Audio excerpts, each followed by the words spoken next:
innovation and enterprise par excellence.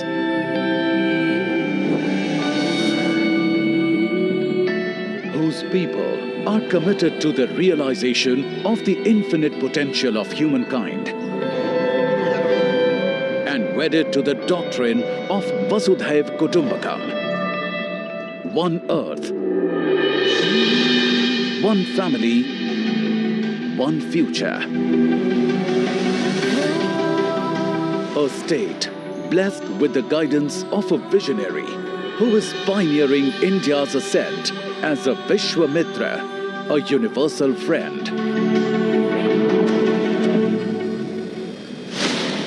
Welcome to the 10th edition of Vibrant Gujarat Global Summit, distilled by 2 decades of exponential progress that catapulted the state as one of the world's most preferred investment destinations.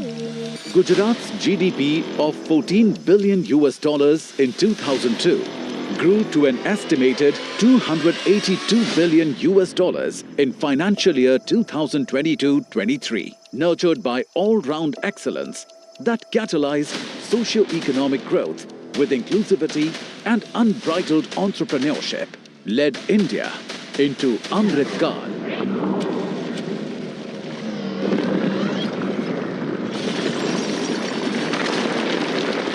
Envisioned in the face of adversity by the Honorable Prime Minister Narendra Modi at a time when he was the Chief Minister of Gujarat, the Vibrant Gujarat Global Summit bears on eloquent testimony to the characteristic resilience and the indomitable spirit of Gujarat. Inspired by Shri Modi's vision, the last 20 years have been an unparalleled saga of progress that has witnessed Vibrant Gujarat transform the state into India's growth engine. With unmatched state-of-the-art infrastructure, unsurpassed manufacturing prowess, and unparalleled growth. From farm to fintech, drip irrigation to drones. New age technological advancements in semiconductors and electronics. From a vibrant startup ecosystem to flourishing e-commerce. From India's biggest hybrid energy park to the world's biggest diamond hub and office complex. Vibrant Gujarat Global Summit has elevated the esteem and stature of the state within the country and beyond.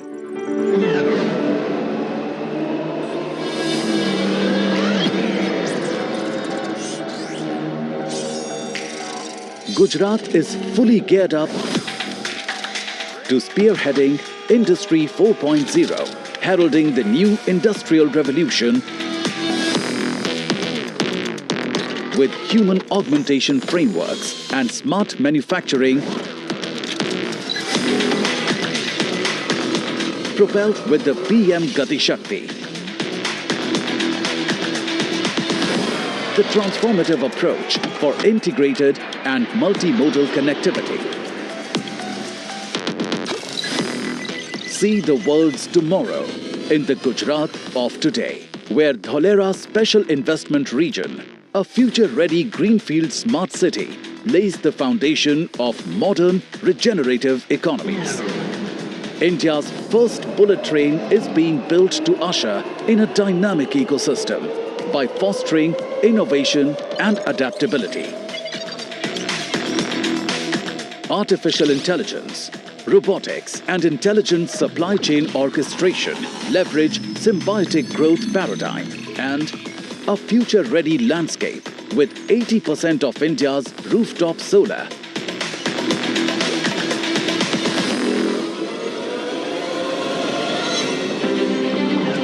To cutting-edge lab-grown diamonds, epitomize circular prosperity model for holistic sustainable development. It is gearing India's decade as a launchpad for technology and innovation, with new opportunities in semiconductors and electronics, unlocking infinite potential for startups and e-commerce with quantum-resilient infrastructure, shaping the future of fintech and continuing to foster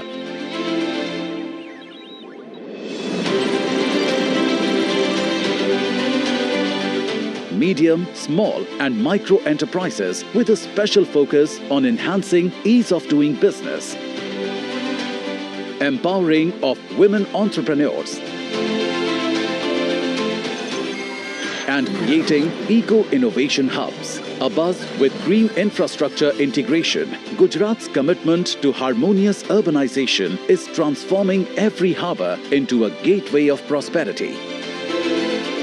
It is transitioning to still greater heights in sustainability with vast spaces of renewable energy, an exciting hub for green energy including green hydrogen, electrolyzers, renewables and EV manufacturing. Gujarat strides forward towards mitigating carbon footprint as a beacon for clean solutions and net zero. पिछले 20 वर्षों से अगले 20 वर्ष ज्यादा महत्वपूर्ण है। जब vibrant Gujarat के 40 साल पूरे होंगे, यही समय है जब भारत को एक ऐसा रोड मैप बनाना होगा जो उसे 2047 तक एक विकसित और आत्मनिर्भर भारत, आत्मनिर्भर राष्ट्र के रूप में हम उसको दुनिया के सामने प्रस्थापित करें। मुझे विश्वास है आप सभी भी इसी दिशा में जरूर सोचेंगे, जरूर कदम उठाएंगे, जरूर आगे आएंगे। आज वाइब्रेंट गुजरात समिट विश्व के thought leaders, investors, policy makers के लिए नॉलेज शेयरिंग का ग्लोबल प्लेटफॉर्म बन गया है।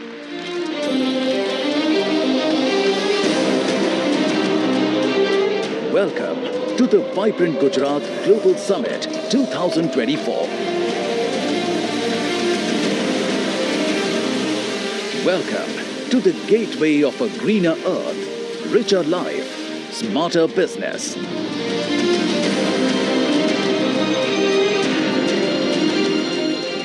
Welcome to Vibrant Gujarat 2024, the gateway to the future.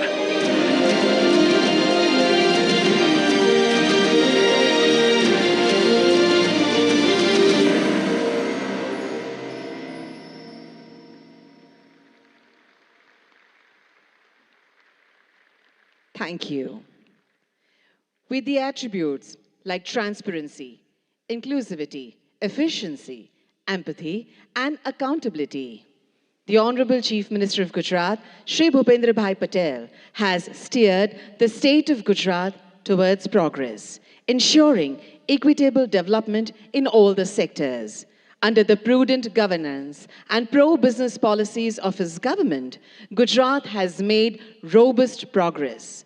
We would like to welcome the Honorable Chief Minister of Gujarat, Shri Bhupendra Bhai Patel, for his address.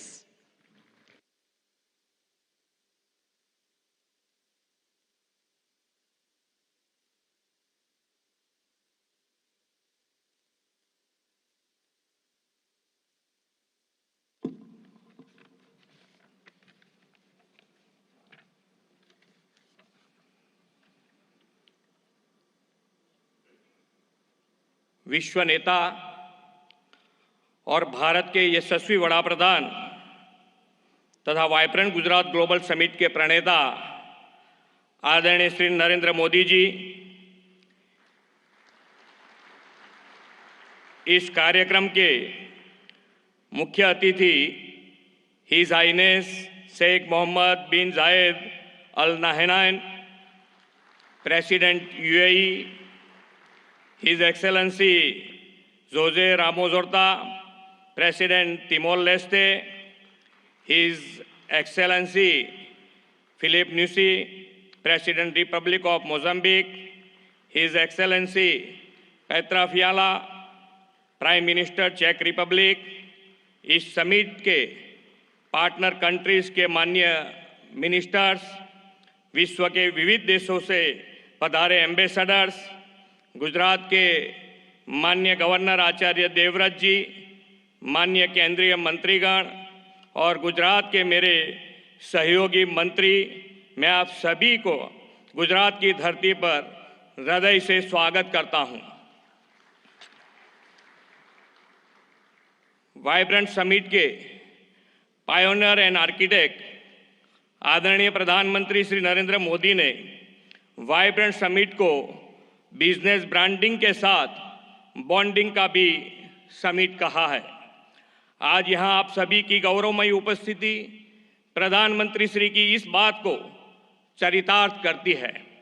Vibrant Gujarat global summit 2024 के खास बनाने वाले 34 partner countries और 16 partner organisation के प्रतिनिधियों का 130 से अधिक देशों के डेलीगेट्स का भी मैं सम्मान के साथ स्वागत करता हूं। Global industries and business community के चेयरपर्सन, सीईओज तथा सीनियर रिप्रेजेंटेटिव्स का भी गुजरात की धरती में स्वागत है। भारतीय संस्कृति के वसुधैव कुटुंबकम, एक पृथ्वी, एक परिवार, एक भविष्य के विचार को प्रधानमंत्री श्री नरेंद्र भाई मोदी ने विश्व तक पहुंचाया है। माननीय प्रधानमंत्री श्री नरेंद्र मोदी जी के नेतृत्व में हाल ही में संपन्न हुई भारत की G20 प्रेसिडेंसी भारतवासियों के लिए एक बड़ी उपलब्धि रही है। आज गुजरात ने विश्व व्यापार, वाणिज्य एवं औद्योगिक क्षेत्र में प्रमुख स्थान हासिल किया है। यह आदरणीय श्री नरेंद्र भाई मोदी के दूरंदेशी तथा कुशल नेतृत्व का ही परिणाम है। आज हम सब वाइब्रेंट गुजरात ग्लोबल समिट 2024 को सफल बनाने के विश्वास के साथ यहाँ एकत्र हुए हैं। 21वीं सदी की शुरुआत में कई चुनौतियों से घिरे गुजरात को तत्कालीन मुख्यमंत्री श्री नरेंद्र भाई मोदी ने वाइब्रेंट समिट के माध्यम से आशा की नई किरण दिखाई थी। 2003 में वाइब्रेंट गुजरात जैसे ये विजनरी इवेंट का प्रारंभ करते हुए आदरणीय श्री नरेंद्र भाई ने कहा था, Gujarat can and Gujaratis will. आज यह समिट 2 दशक की असीम सफलता से पूरे विश्व के लिए नॉलेज शेयरिंग तथा नेटवर्किंग का सम्मानित मंच बन गया है। आज हम बड़े गौरव से कह सकते हैं कि आपकी प्रेरणा से ही Gujarat best destination for investment तथा देश के विकास का ग्रोथ इंजन बन गया है। आदरणीय नरेंद्र भाई जी हर वाइब्रेंट समिट में गुजरात के वर्ल्ड क्लास डेवलपमेंट का विजन और नई पहलों की परिकल्पना हमें दी है। आप ही के मार्गदर्शन और नेतृत्व में गुजरात ने इसे भली भांति साकार किया है। गुजरात आप ही के मार्गदर्शन में पॉलिसी ड्रिवन स्टेट बना है। हम हमारी पॉलिसी के प्रति कमिटेड हैं। हम हर कमिटमेंट को ऑनर करते हैं। प्रधानमंत्री जी ने गुजरात में ग्लोबल फाइनेंस एक्टिविटी शुरू करने का विजन दिया और परिणाम स्वरूप उनके मार्गदर्शन में गिफ्ट सिटी आज वर्ल्ड की अनेक बड़ी फाइनेंशियल और फिनटेक कंपनियों का हब बन गया है। धौलेरा SIR, साणंद मंडल बेचराजी का ऑटो मैन्युफैक्चरिंग हब, विश्व का सबसे बड़ा renewable energy park, medical devices तथा bulk drug park, semiconductor display fab उत्पादन, in space cluster, defence and aerospace manufacturing, ऐसे अनेक उपलब्धियों और विकास के नए कीर्तिमान गुजरात ने वाइब्रेंट समिट की सफलता के फलस्वरूप हासिल किया है। इतना ही नहीं, गुजरात के इस मॉडल से प्रेरित होकर देश के अन्य राज्यों ने भी अपनी राज्यों के इवेंट में समिट के आयोजन शुरू किया है। माननीय प्रधानमंत्री जी के विकसित भारत के विजन के अनुरूप ही हमने 10th वाइब्रेंट गुजरात समिट की theme gateway to the future रखी है। यह समिट भारत के अमृत काल का पहला समिट है और यह प्रधानमंत्री जी की विभिन्न राष्ट्रीय प्राथमिकताएं सेमीकंडक्टर और electronics, green hydrogen, renewable energy, electric mobility, MSME और स्किल डेवलपमेंट पर फोकस्ड हैं। मुझे यह बताते हुए अत्यंत खुशी हो रही है कि इस वाइब्रेंट समिट के उपलक्ष्य में हो रहे एमओयूज की 50% एमओयूज ग्रीन एमओयूज हैं। क्लाइमेट चेंज की चुनौतियों का सामना करने और पर्यावरण की रक्षा के प्रधानमंत्री जी के विजन को साकार करते हुए ग्रीन ग्रोथ, रिन्यूएबल एनर्जी और सस्टेनेबल डेवलपमेंट के प्रति हमारी प्रतिबद्धता ये एमओयूज दर्शाती है। आर्थिक विकास पर बल देने के साथ गुजरात सरकार ने हमेशा सोशल सेक्टर डेवलपमेंट और क्वालिटी ऑफ लाइफ पर भी ध्यान केंद्रित किया है।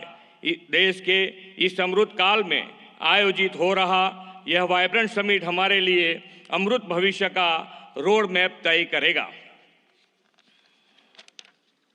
इस अमृत भविष्य के निर्माण में हमारा सहयोग देने इस वाइब्रेंट समिट में विश्व के अनेक राष्ट्र जुड़े हैं। आज की समिट में उद्घाटन अवसर के मुख्य अतिथि his highness Sheikh Mohammad bin Zayed Al Nahyan president UAE की उपस्थिति का मैं ऋण स्वीकार करता हूं। आपको कुछ अचानक संयोग के लेकर इस कार्यक्रम के बीच से ही जाने की जरूरत पड़ी है। हिज हाइनेस, आप अपना अति व्यस्त अमूल्य समय निकालकर इस समिट के मुख्य अतिथि रूप में उपस्थित रहे, आपका फिर से एक बार धन्यवाद करना चाहूँगा। मैं प्रधानमंत्री जी को आश्वस्त करना चाहूँगा कि विकसित भारत 2047 को आपके विजन को पूरा करने में गुजरात ग्रोथ इंजन की भूमिका निभाएगा। फिर एक बार आप सभी महानुभावों का वाइब्रेंट गुजरात की वाइब्रेंट समिट में स्वागत है। धन्यवाद। भारत माता की जय। वंदे मातरम। जय जय Garvi Gujarat. Thank you very much, Honorable Chief Minister, sir, for your welcome address. As mentioned by our Honorable Chief Minister, sir, our chief guest, His Highness Sheikh Mohammed bin Zayed Al Nahyan, Honorable President of the United Arab Emirates and ruler of Abu Dhabi, has to leave due to a pressing commitment, but before that, he has graciously agreed to say a few words. We welcome you, sir.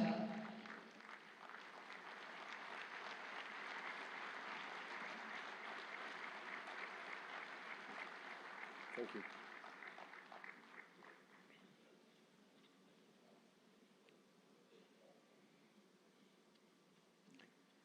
السلام عليكم. في البداية أشكر رئيس وزراء ولاية جوجرات على هذه الكلمة القيمة، كما أشكر صديقي وأخي العزيز رئيس الوزراء الهندي على دعوته الكريمة لحضور هذه القمة التي أسسها هو شخصياً عام 2003، وأصبحت منصة عالمية لتبادل الخبرات والمعلومات حول تطوير الاقتصاد والاستثمار. وأهنيكم دولة الرئيس بمناسبة مرور 20 عام على هذه الانطلاقة. سيدي، نحن سعداء جدا بالمشاركة مع أصدقائنا في الهند والعالم في هذه القمة لنبعث جميعا ما يسعد شعوبنا ويطور دولنا.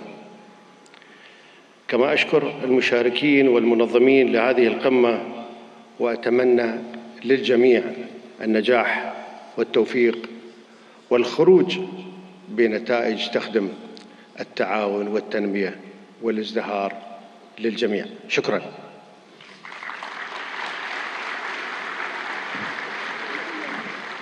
Thank you, Your Highness.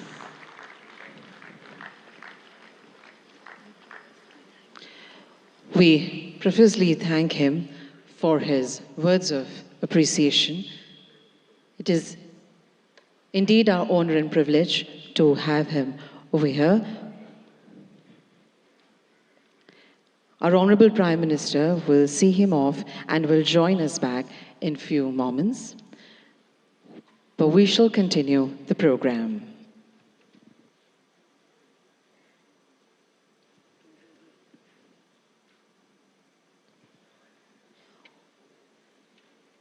On this occasion, we have with us some eminent captains of industry.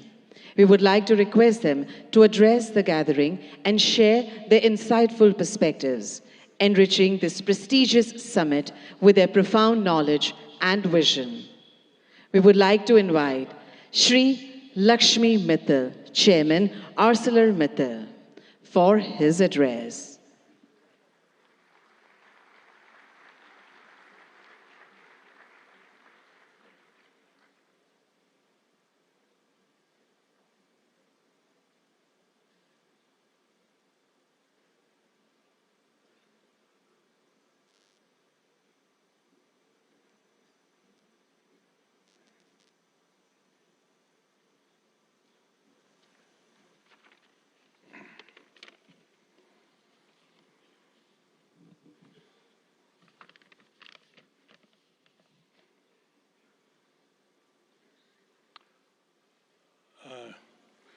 नमस्कार। प्रधानमंत्री जी अभी हैं नहीं, शीघ्र ही आते होंगे, but मैं मुख्यमंत्री श्री भूपेंद्र भाई पटेल जी, गवर्नर आचार्य देवव्रत जी एंड मेरे साथियों and honourable dignitaries,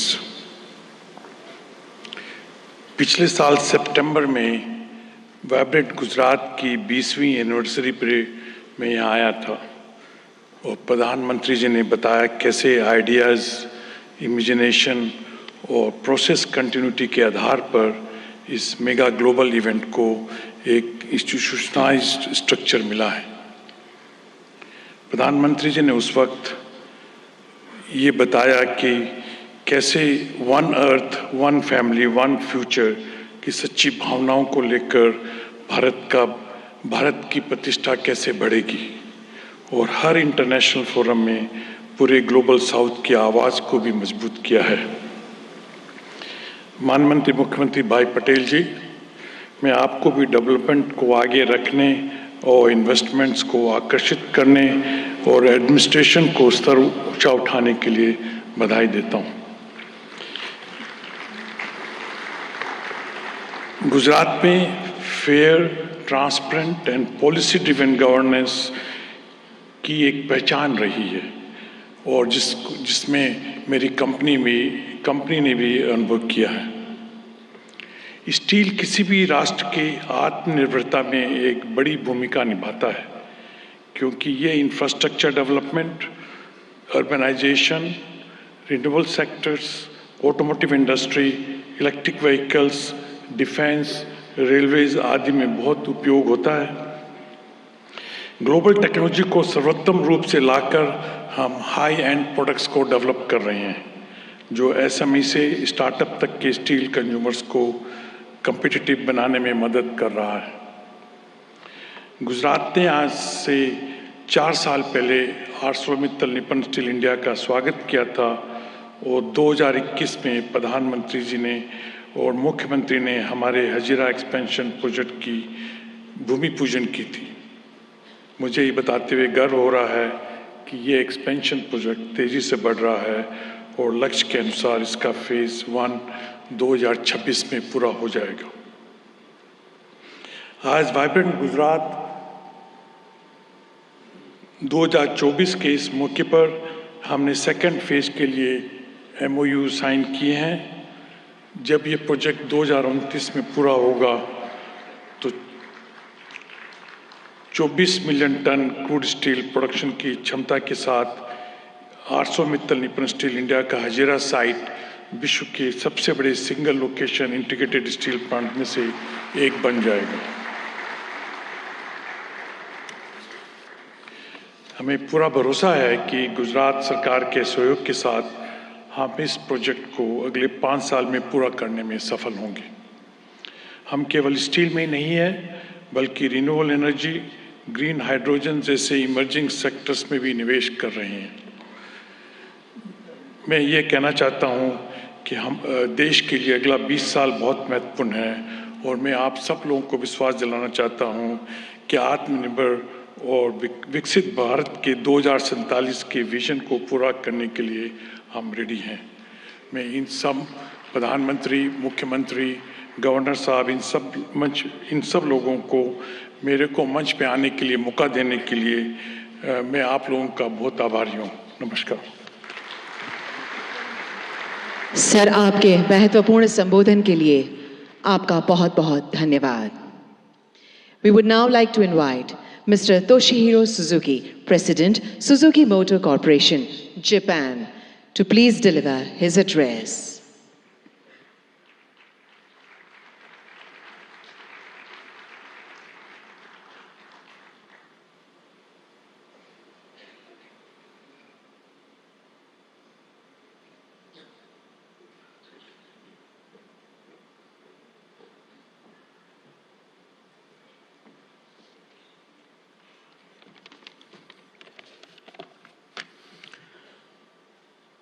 Honorable Prime Minister, Mr. Narendra Modi, and all senior guests, good morning and namaskar.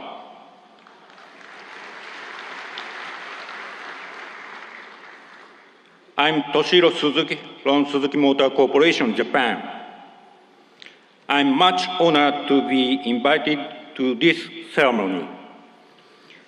In the past 10 years, under the strong leadership and constant support of Honorable Prime Minister Mr. Modi for manufacturing industries, Indian automobile market has been expanding steadily.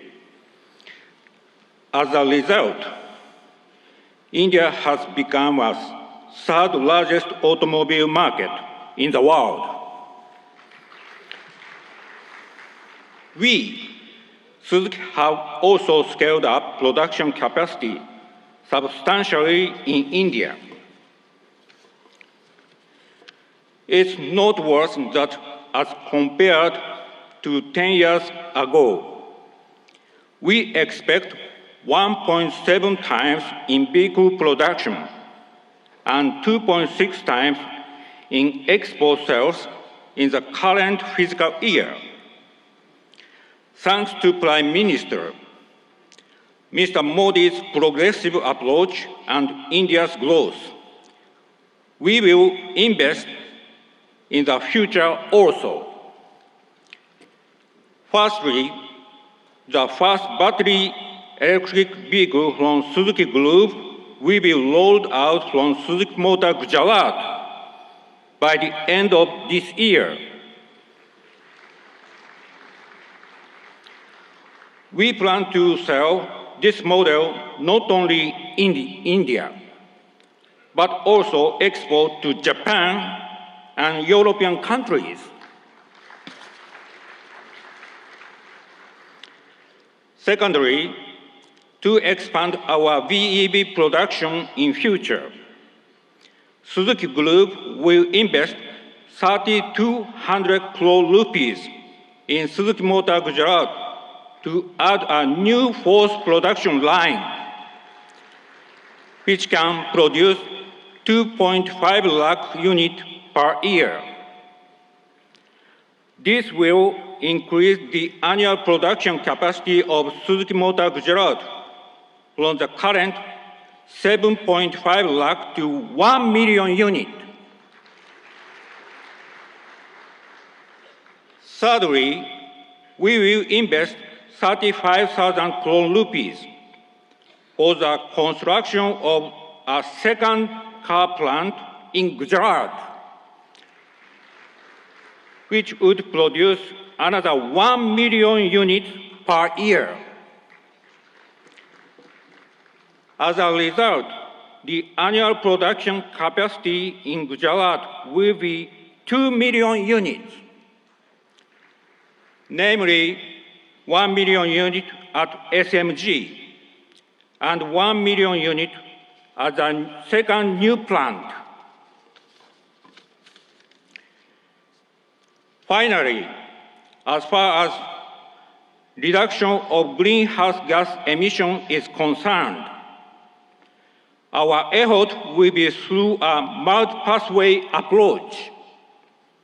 That means, in addition to vehicle electrification, we will offer multiple options, such as compressed natural gas, biogas, bioethanol, and green hydrogen. Taking advantage of India's animal wealth, we will start production of biogas from cow dung.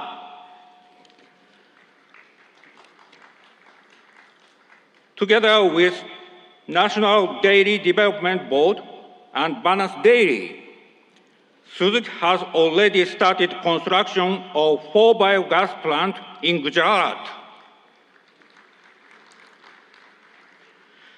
Suzuki Group will always work to provide a variety of sustainable customer-oriented mobility options. Thank you for your kind attention. Thank you very much, sir.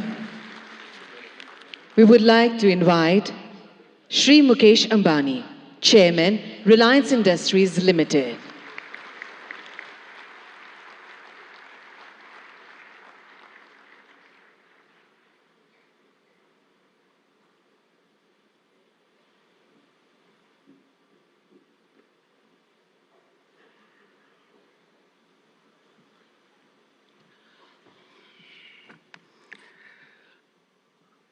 Most respected Prime Minister Shri Narendra, Honorable Chief Minister Bhupendra Patel ji, distinguished guests and dignitaries from all over the world, ladies and gentlemen.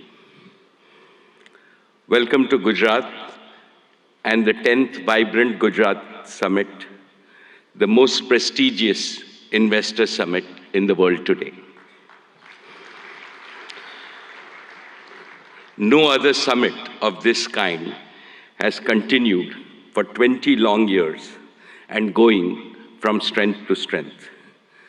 This is a tribute to our Prime Minister, Shri Narendra Modi's vision and consistency. I have been one of the fortunate few to have participated in every single edition of Vibrant Gujarat. I have come from the city of the gateway of India to the gateway of modern India's growth, Gujarat. I am a proud Gujarati. Mane Gujarati hovanu abhiman છે.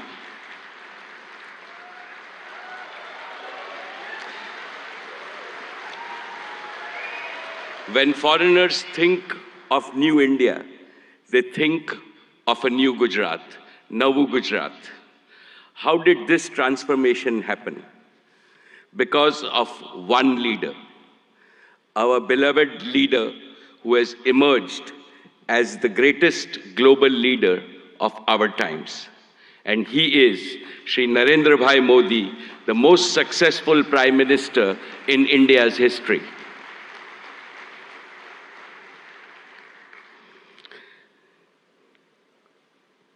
About Narendra Bhai, when you speak, the whole world not only listens, but applauds you.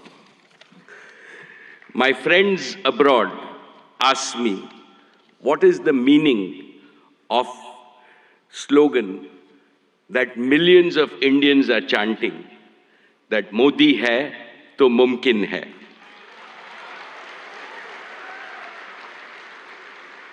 I tell them,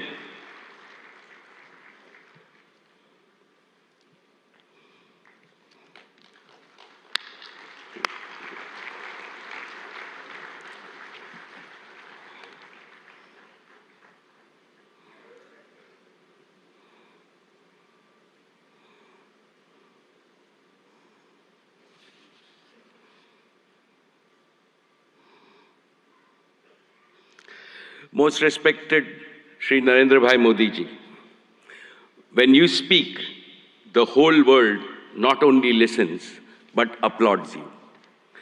My friends abroad ask me, what is the meaning of the slogan, millions of Indians are chanting, Modi hai to mumkin hai.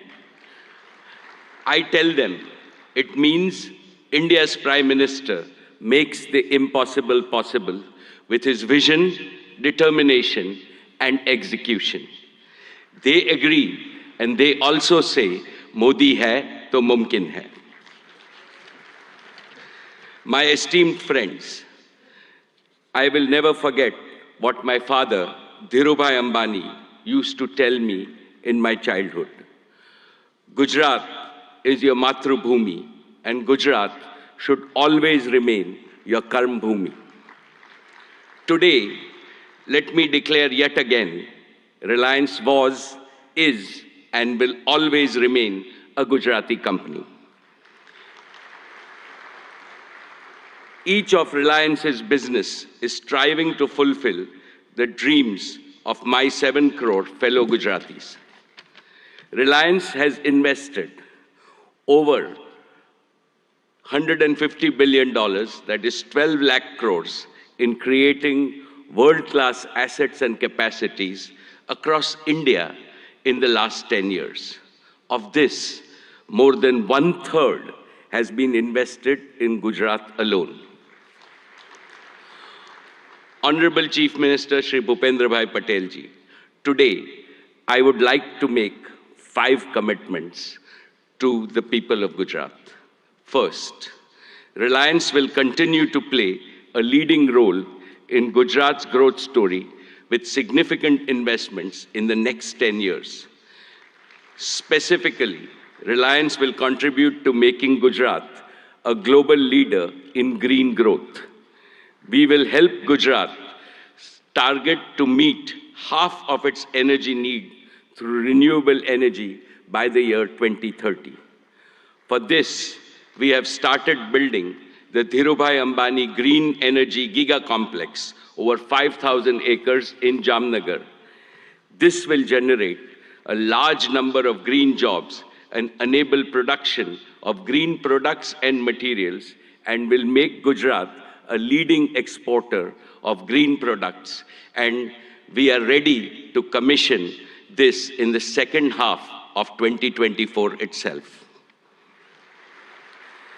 Second, Reliance Jio completed the fastest rollout of 5G infrastructure anywhere in the world.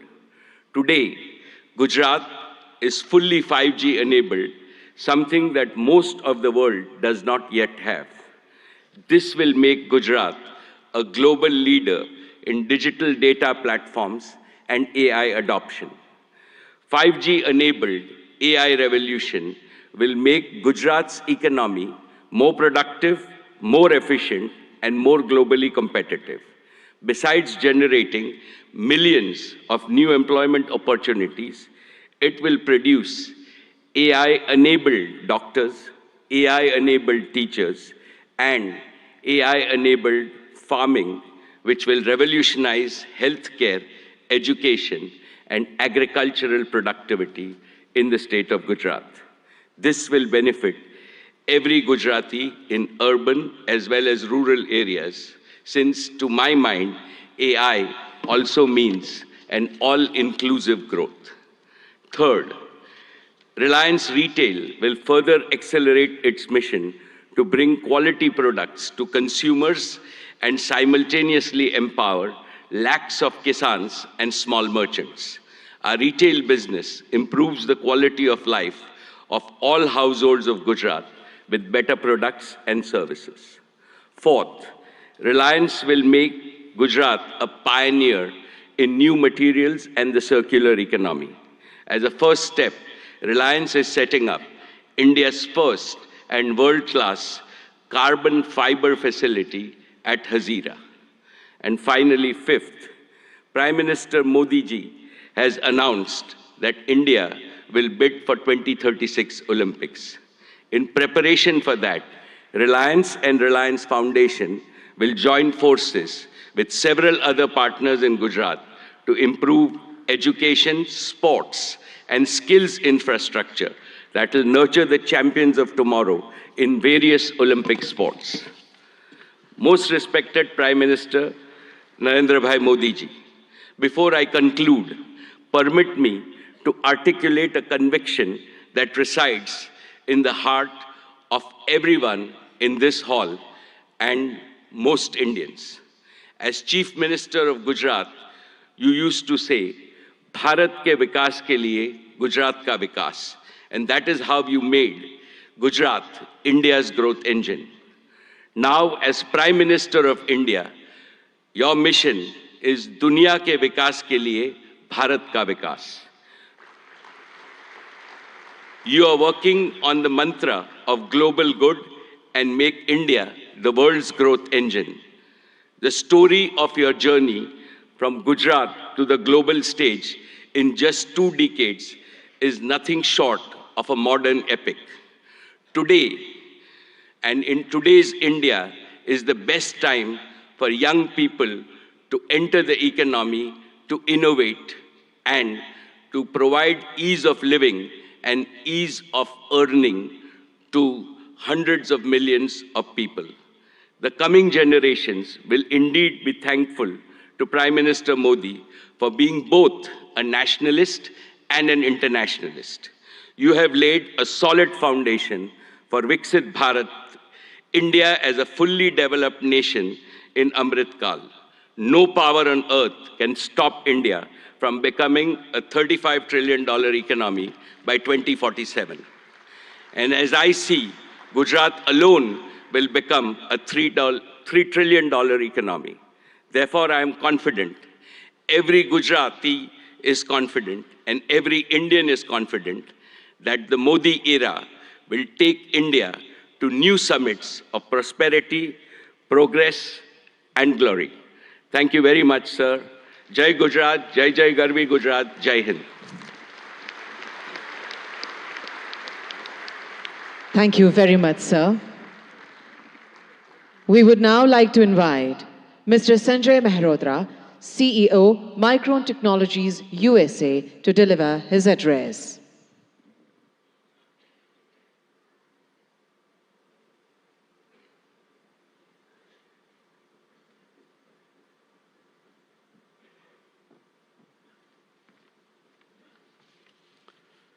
Namaste and good morning. I would like to open by thanking Prime Minister Modi ji. Your vision to make India a global hub for semiconductors will be a huge economic driver for India's future as India marches toward becoming the 3rd largest global economy. I would also like to recognize the several industry leaders who are going to be speaking here today and have already spoken. It truly is an honor for me to share the stage with you to open this critical forum discussing opportunities for India to accelerate domestic manufacturing as India marches towards a very bright future. There is a tremendous opportunity ahead for India in semiconductors. Vibrant Gujarat will also address the visionary ideas that are critical for India's growth as a semiconductor power. Today, I'm proud to represent Micron. Micron is one of the world's largest semiconductor companies and the leader in memory and storage. Micron's innovations have been at the heart of all computing systems for more than 4 decades. Memory is a key enabler of AI, and Micron is a leading powerhouse in memory. I'm proud that in June, we announced plans to build a world-class memory assembly and test facility right here in Gujarat, the first of its kind in India. I'm grateful to the Indian government and all the officials with the great support from Bhupendra Bhaiji and the central government and the state government, all that have been involved in making this investment possible. We have begun phased construction and proud to partner with Tata projects to build this world-class facility. In fact, I visited this facility just yesterday, and the construction is coming along very nicely. The first phase, 500,000 square feet of planned clean room space, will be operational by early 2025. Hiring has already begun, and we estimate that this project will create 5,000 new direct jobs for Micron here in Sanand, Gujarat, and will also create an additional 15,000 community jobs over the coming years. The combined investment by Micron and the government over the course of both phases could reach up to 2.75 billion US dollars. Government support will help fund the project and facilitate access to essential semiconductor infrastructure and resources, which will drive innovation and enhance local talent development. We see our investment helping initiate a cluster of semiconductor investment, building momentum that will benefit India's manufacturing goals. We are hopeful that our investment will help catalyze other investments in the sector, strengthen India's manufacturing capability, drive innovation, and support broader job creation.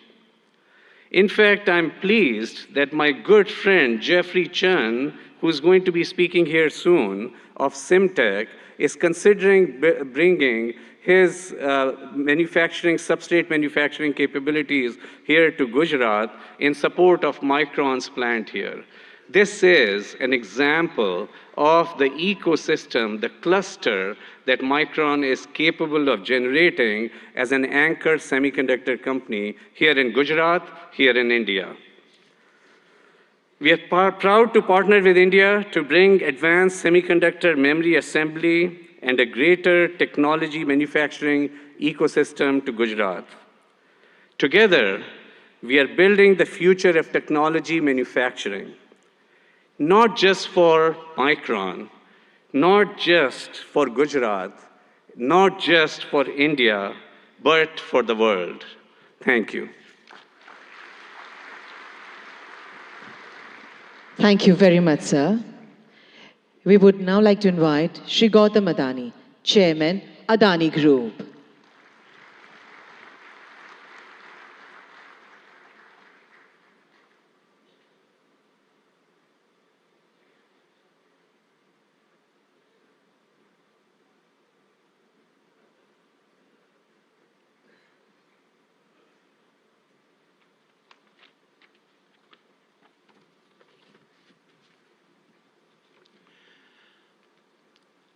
Honorable Prime Minister, Shri Narendra Modi,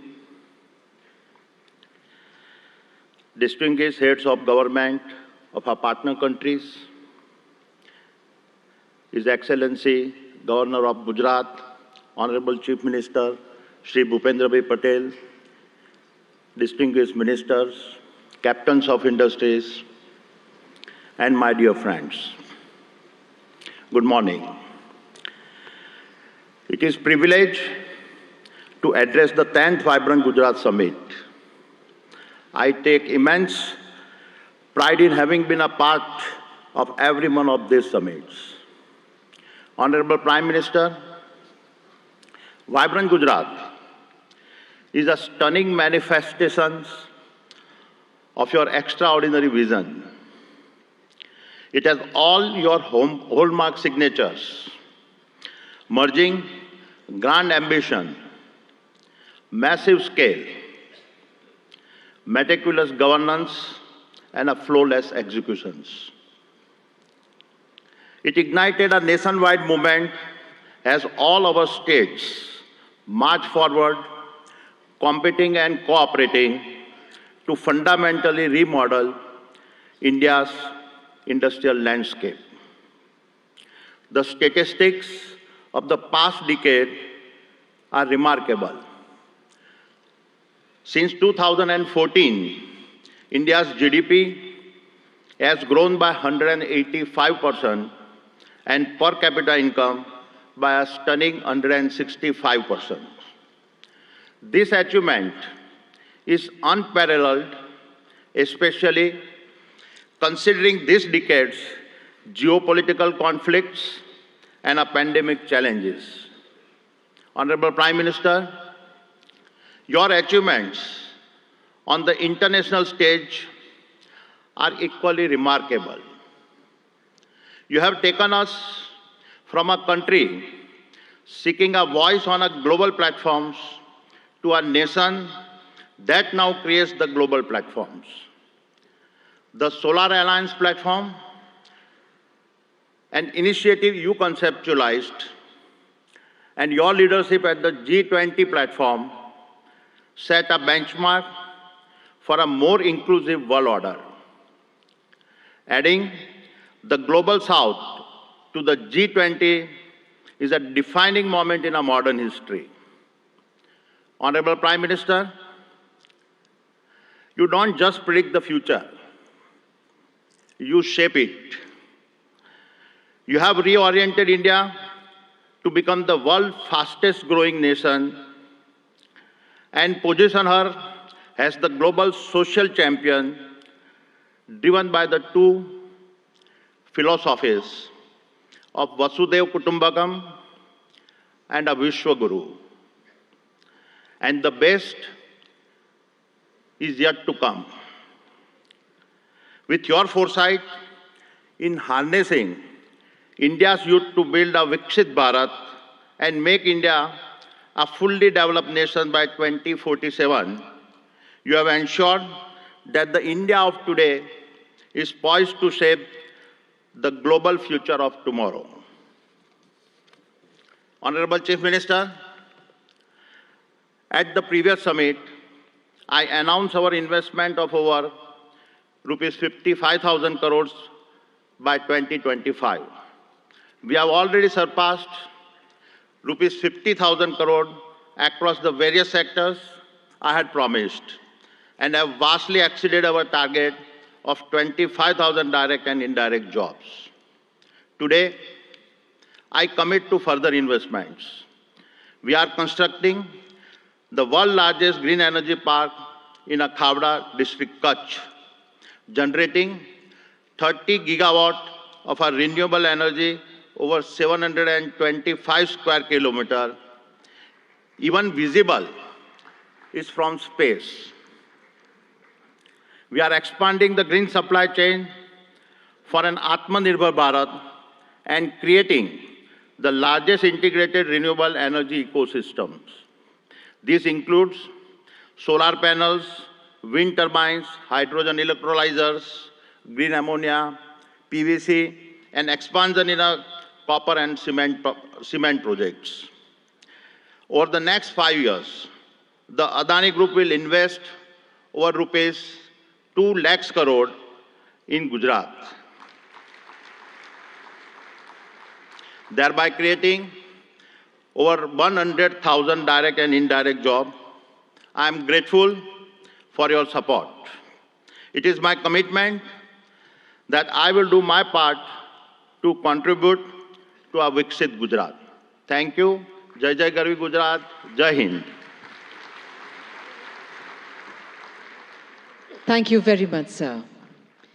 We would now like to invite Mr. Jeffrey Chun, Global CEO, Simtech, South Korea.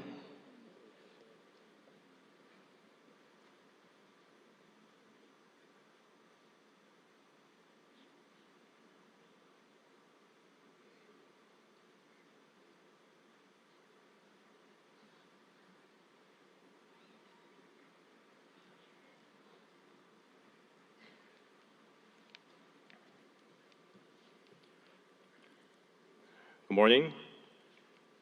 Thank you, Honorable Prime Minister, Head of State, Government, Union and State Ministers, senior officials of Government of India, and the State Government of Gujarat for hosting Vibrant Gujarat Global Summit 2024. It is my great honor to participate in this event and given the opportunity to interact with global and national industry leaders and other distinguished guests. As a supply chain partner for the semiconductor assembly and test industry, we, Simtech, provide the best-in-class semiconductor packaging, IC substrates, and high-density interconnect printed circuit boards to our industry-leading customers. We are very excited to share our own angle to the India project as a co-location investment. Following our major customer, Micron's project in the state of Gujarat. I would like to emphasize that this is not our first time supporting our key customers' supply chain network with co-location investment. We have already done our project with Micron in China more than 10 years ago. We have recently executed another project in Malaysia together. Through these projects, we have proven to the market that co-location investment really boosted the growth of a semiconductor ecosystem in the region, and that it also helped our business to settle in the initial stage of the investment, which would not have been possible without the support of the next-door neighbor like Micron. Vibrant Gujarat Global Summit 2024 showcases the global movement of creating a new supply chain network in a fast-growing nation like India. And Simtech, as a company from Korea, is very proud to be part of this movement to achieve a new milestone, making a prosperous Gujarat for self-reliant India supply chain.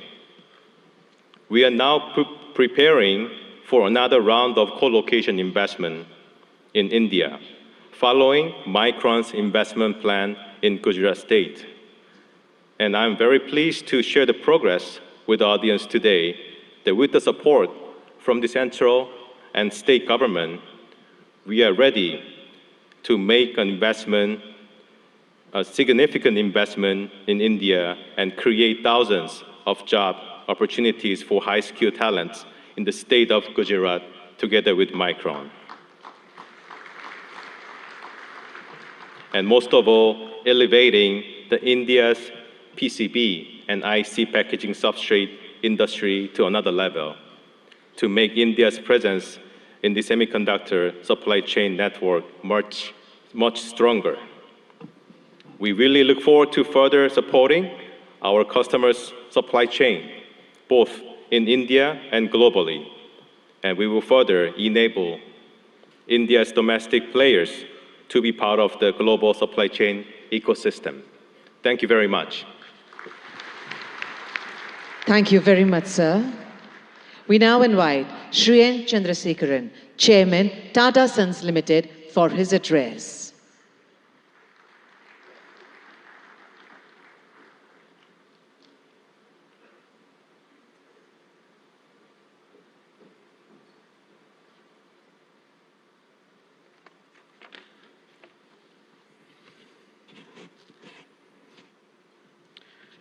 Honorable Prime Minister Shri Narendra Modi ji, Honorable Chief Minister Shri Bhupendra Bhai Patel ji,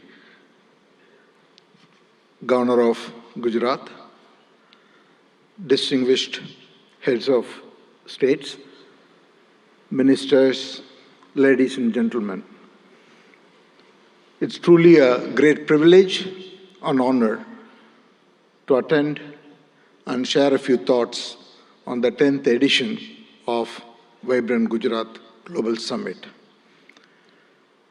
The steady and spectacular progress of Gujarat consistently over such a long period of time clearly demonstrates the visionary leadership and the mindset of our Honorable Prime Minister Narendra Modi ji. Thank you, sir, for your leadership to Gujarat and to the whole country and to all of us. The impact of economic development has also resulted in tremendous social development. Gujarat clearly has established itself as the gateway to the future. For the Tata Group, Gujarat is a very special place. The Tata Group's origins started in Navsari, the birthplace of our founder Jamshedji Tata. The Tata Group started its presence here in 1939 with Tata Chemicals, 85 years ago. Today, 21 of our Tata Group companies have a very strong presence, from Tata Power, Tata Motors, Tata Consultancy, our defense company Advanced Systems, Hotel, Tata Steel, and all our retail companies, and Air India, and many other companies. The group employs over 50,000 people in the state of Gujarat. Recently, we have made significant commitments to expand our presence in the state of Gujarat. Sanand is becoming home for all our electric vehicles technology. We expanded the footprint in Sanand with additional capacity so that we can meet the growing demands of the electric vehicles. We concluded and are about to launch the building of a huge gigafactory for 20 gigawatts of lithium-ion batteries in Sanand. The project should start construction in the next couple of months. Then we also are building the C-295 defense aircrafts, initially in Vadodara and then in Dholera, and that work is going on full swing. The Tata Group has also made a commitment and is on the verge of concluding and announcing a huge semiconductor fab in Dholera. And we are about to complete these negotiations and start in 2024. In addition to that, the Tata Group is also building, in partnership with the Government of India and Gujarat government, an Indian Institute of Skills Institute, which will be constructed over 3.2 lakh square feet and should be fully operational and will train more than 25,000 professionals every year, primarily in advanced manufacturing, electric vehicles, advanced electronics, and then hospitality. And the project's first phase will be launched in March 2024. In all, we see Gujarat as a very, very important destination, not only for business growth, but for the future advanced technology industries that India is looking to grow at. With all this, Gujarat is one of the most important destinations for the Tata Group, and we hope to play a very important role in the future of the economic development of this state. Thank you once again, Honorable Chief Minister, for inviting me, and thank you, Prime Minister, for your leadership. Thank you very much, sir. We now invite Mr. Sultan Ahmed bin Sulayem, Chairman, DP World, UAE, for his address.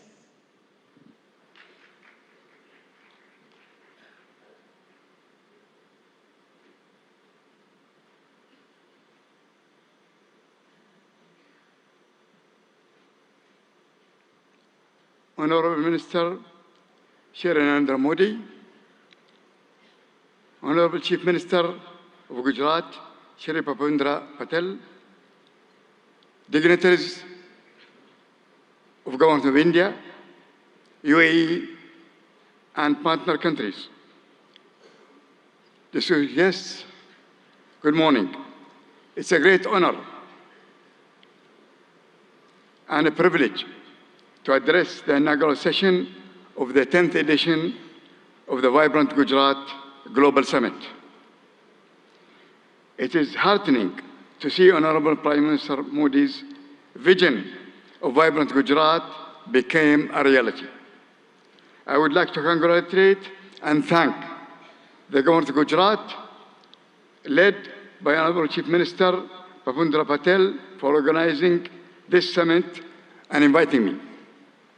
The 10th edition of the Vibrant Gujarat Summit truly showcases its exponential rise as India's premier business forum, guiding the nation to Honorable Prime Minister's vision of Viksit Bharat 2047.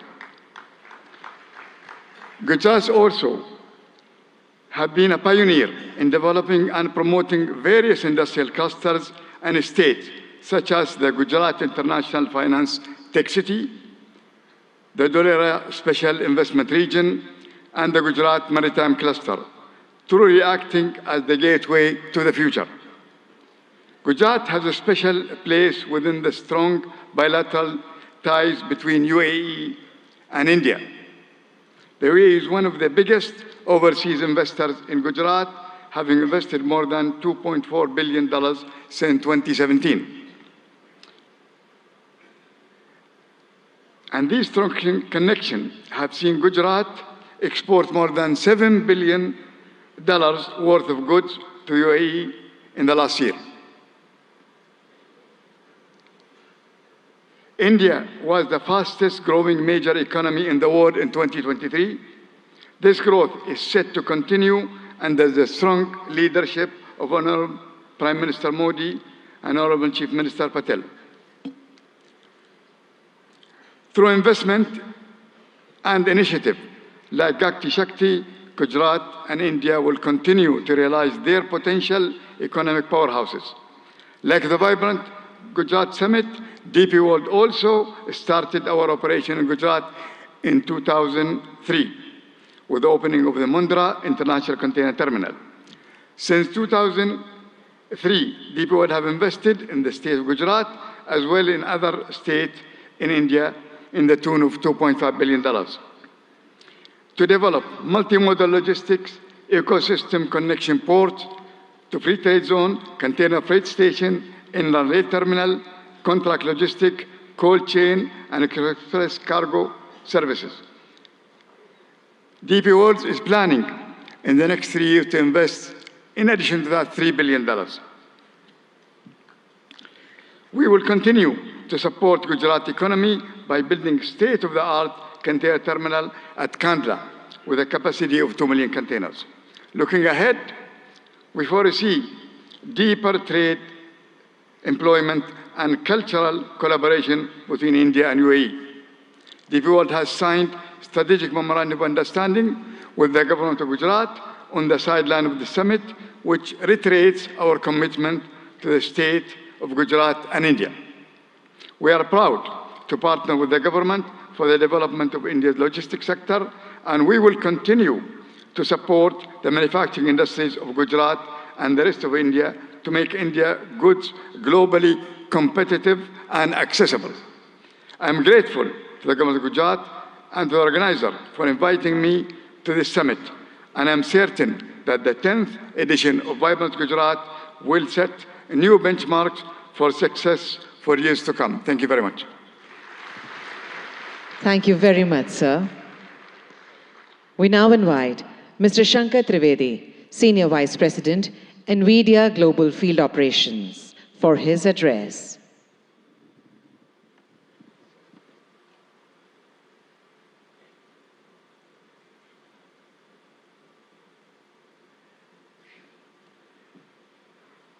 Namaste.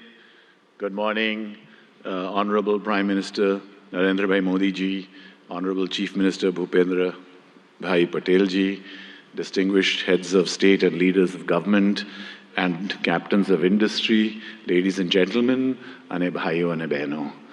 It's such a pleasure and honor to be part of so many giant captains of industry here as a humble Ahmedabadi boy who started many years ago, went to IIT Delhi, and now I have the privilege of representing NVIDIA at this summit.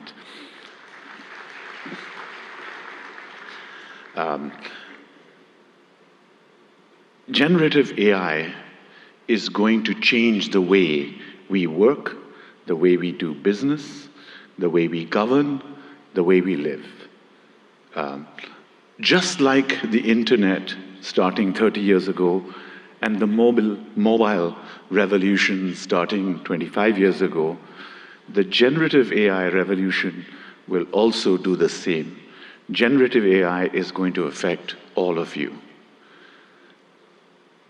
More than 5 years ago, Prime Minister Narendra Modi ji invited my CEO Jensen Huang to deliver a lecture to all of the heads of Indian governments in the Vigyan Bhavan.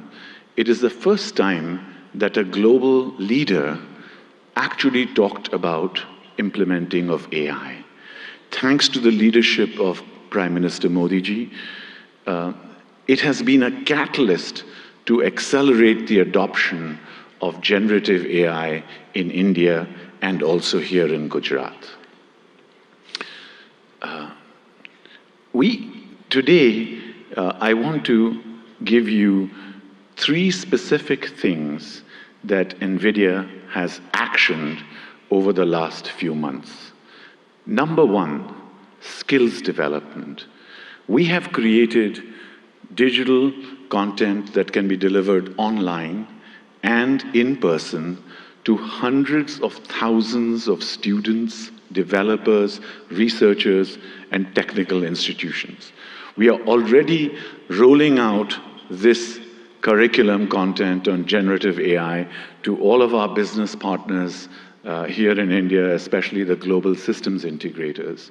We are now most willing and keen and eager to partner with universities and technical institutions here in Gujarat and elsewhere in India to deliver this compelling content to the hundreds and thousands of developers in India. India has scale, India has talent, India has amazing data, India has a unique culture. Sovereign generative AI requires scalable AI data center infrastructure, hardware and software in order to be successful. So secondly, I'm delighted to tell you that we are partnering with all of India's leading business groups, the Tatas, Reliance Group, and many others, to set up state-of-the-art AI data center facilities and provision them here in India. Specifically today, I'm very happy to inform you that our partner Yotta is setting up a state-of-the-art AI data center here in Gift City, and it will be available and go live before the end of March. Thank you, sir. And thirdly, we are very strong supporters of Make in India. Make in India for India and Make in India for the world. Our partners such as NetWeb and others, Eviden, Atos, are actually already making state-of-the-art AI hardware for consumption here in India and elsewhere in the world.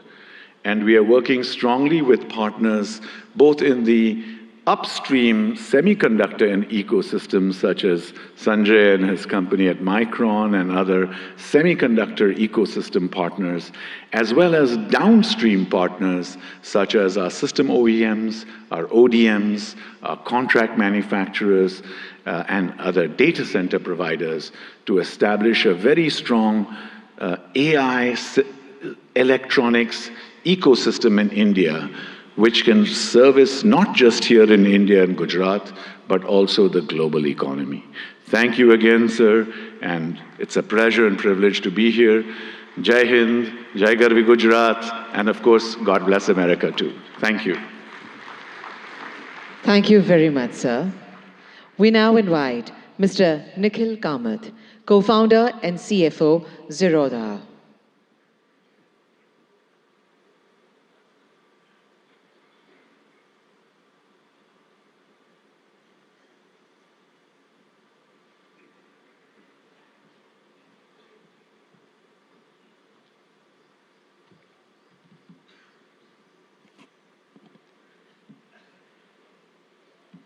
I only have 3 minutes today, so I won't waste too much time by talking about me or setting context.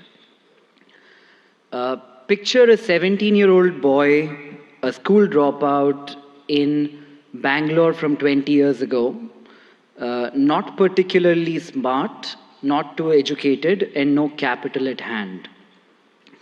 Bangalore from 20 years ago was a lot quieter, greener, without the vibrance that one might associate with Bangalore today. The fact that I'm able to stand here today in front of all of you, people I have idolized for so long, that opportunity to me has been incredible, and that to me is the India story.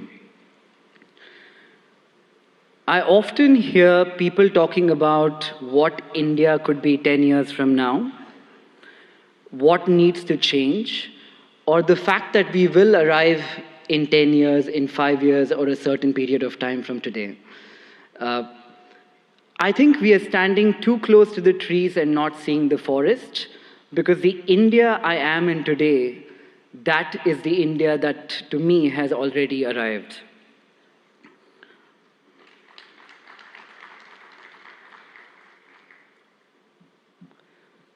The opportunities the country threw to a 17-year-old boy, again with no education, no capital, or exceptionally smart, this, in my view, has not happened forever. The last 10 years have been incredible, and I'm not the only exception here in India.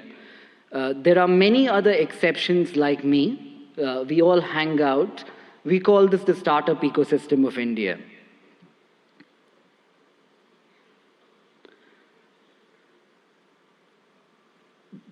The big change in India from the last decade, in my opinion, also has been that entrepreneurship has moved from something that we have all watched around us, heard in movies, or thought could happen, something that we aspire to entrepreneurship today, which is something that we all are actively trying. You could take an example of this being a housewife watching Shark Tank, a small-time shoe salesman selling online on Flipkart. These are not stories that existed 10 years ago. To that one man in the audience here today, who in my opinion has facilitated this stable ecosystem for people like me to thrive, and millions of other who we call the youth of India to thrive, I would like to say thank you, Modi ji, for having created this ecosystem for all of us.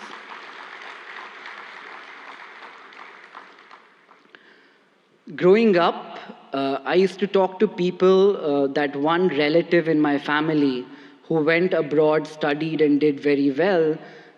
Traveling to the West seemed to be the best thing that could happen to anybody. Today, when I talk to Indians in the West who have done very well, the only thing I hear from them, it's a very young word, I call it FOMO, the fear of missing out. They're talking about India as the story that they fear missing out today. That change which has happened in the last 10 years is so evident to see that it makes me feel proud, it makes me feel like I'm in the right place at the right time, and that place today is India.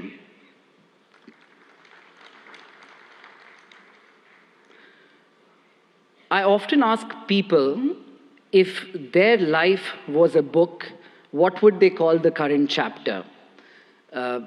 It's a good question for all of us to ask ourselves. When I look at India and I ask myself, what would be this chapter in the book of India? The first word that came up in my mind was arrived.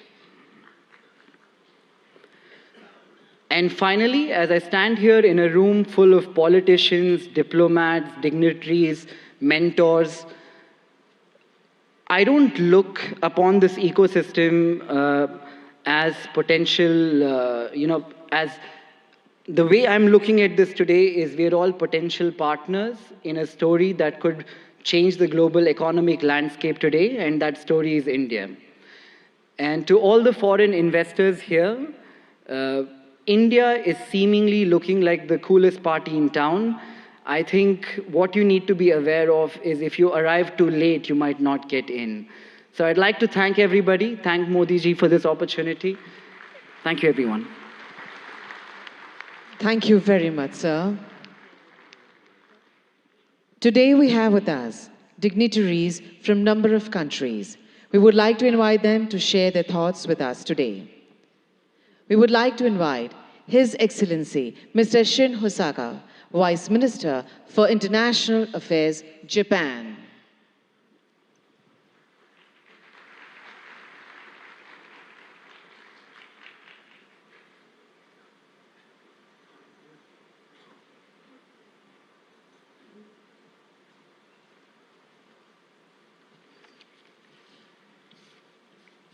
Namaskar. Good morning. Honorable Prime Minister Narendra Modi, Honorable Chief Minister of Gujarat, Bhupendra Patel, distinguished guests, all the delegates in attendance, my name is Shin Hosaka, Vice Minister for International Affairs of the Ministry of Economy, Trade and Industry of Japan, or METI for short. First of all, on behalf of the Japanese government, I'd like to express our gratitude to Prime Minister Modi for the letter to our Prime Minister Kishida expressing his condolences regarding the large earthquake January 1st in the Noto region in Japan. Thank you very much. Well, thank you for graciously inviting me to Vibrant Gujarat 2024. It's a great honor to have a speech in this Sunday event. With the world facing multiple crises that include natural disasters, climate change, and geopolitical tensions, from international cooperation for addressing challenges on the global scale is taking on greater importance. I wish to express my admiration for the formidable leadership of Prime Minister Modi, who, despite such difficult circumstances, has successfully upheld India's great responsibility of the G20 presidency and continued to tackle the promotion of economic cooperation among the global South nations and the resolution of other challenges on the worldwide scale.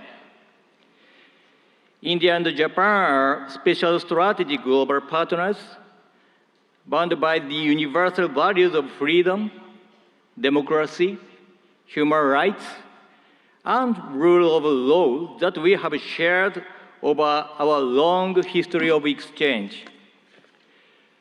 Being that we are at such global turning point, I firmly feel that more than ever, the strengthening of relations between India and Japan in the economic sector is imperative for the sake of carving out a sustainable, peaceful future. Up to this point, Japanese corporations have continued to invest in the nation of India with a cumulative amount of investment between 2000 and 2023, reaching $38.3 billion. This amount is second in the world when tax havens are excluded. The number of Japanese corporations that have entered into the Indian market and the number of their bases of operations that have respectively reached 1,400 and 4,800. Over time, these corporations have kept on contributing to the further development of India's manufacturing sector, particularly the automotive field. In the state of Gujarat, a manufacturing industry ecosystem centered on the 4- and 2-wheeled vehicle sectors have been intensively built there. In order to further accelerate the Make in India initiative, Japan will further tackle the improvement of the investment environment through support for Japanese industrial parks. Gujarat currently hosts 6 Japanese-style manufacturing schools where we develop human resources to work on the manufacturing front lines. We intend to continue lending our cooperation in this field going forward. Initiatives by Japanese corporations are also extremely active. To give an example, Suzuki has already produced 750,000 vehicles at its Gujarat-based factory that it sells all over the world, not just in India. Moreover, the company has also adopted a plan to export electric vehicles produced in Gujarat to Japan and Europe in 2025 and beyond. I feel deep gratitude toward the Indian Gujarat governments for their cooperation for so long. Last July, we announced the Japan-India Industrial Co-Creation Initiatives in order to go beyond cooperation in the automotive industry and other existing industry domains to create industries in the name of further developing relations between our respective nations as we move forward. In the semiconductor, hydrogen green, and digital domains in particular, METE is carrying out preparation to proactively assist with business development in India. For cooperation surrounding semiconductors, in July 2023, we executed the Japan-India Semiconductor Supply Chain Partnership and launched a policy dialogue. Last November, we promptly held our first meeting of that partnership, which had over 100 individuals representing Japanese semiconductor-related enterprises in attendance. This time, as well, we carefully selected some semiconductor corporations with considerable potential to contribute to India and asked them to accompany us here.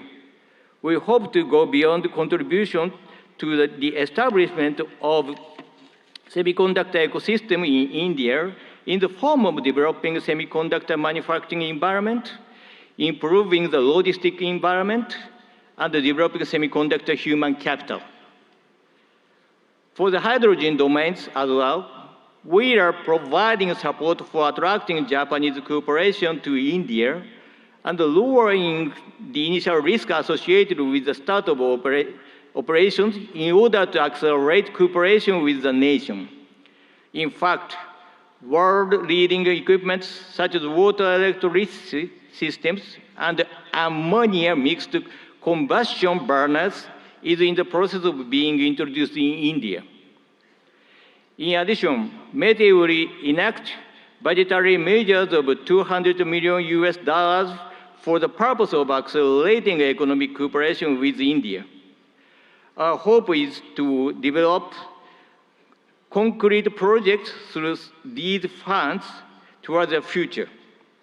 The concept of Vibrant Gujarat 2024 is gateway to the future.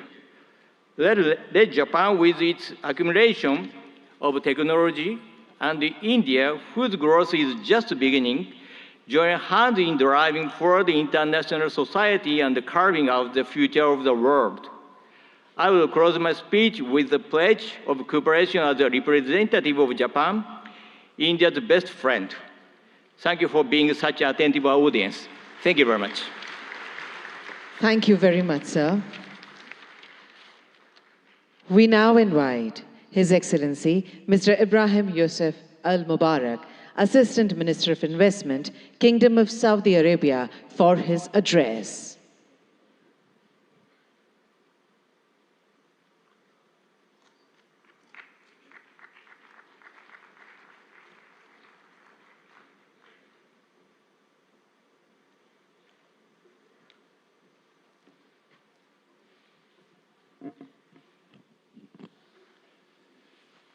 الحمد لله والصلاة والسلام على رسول الله.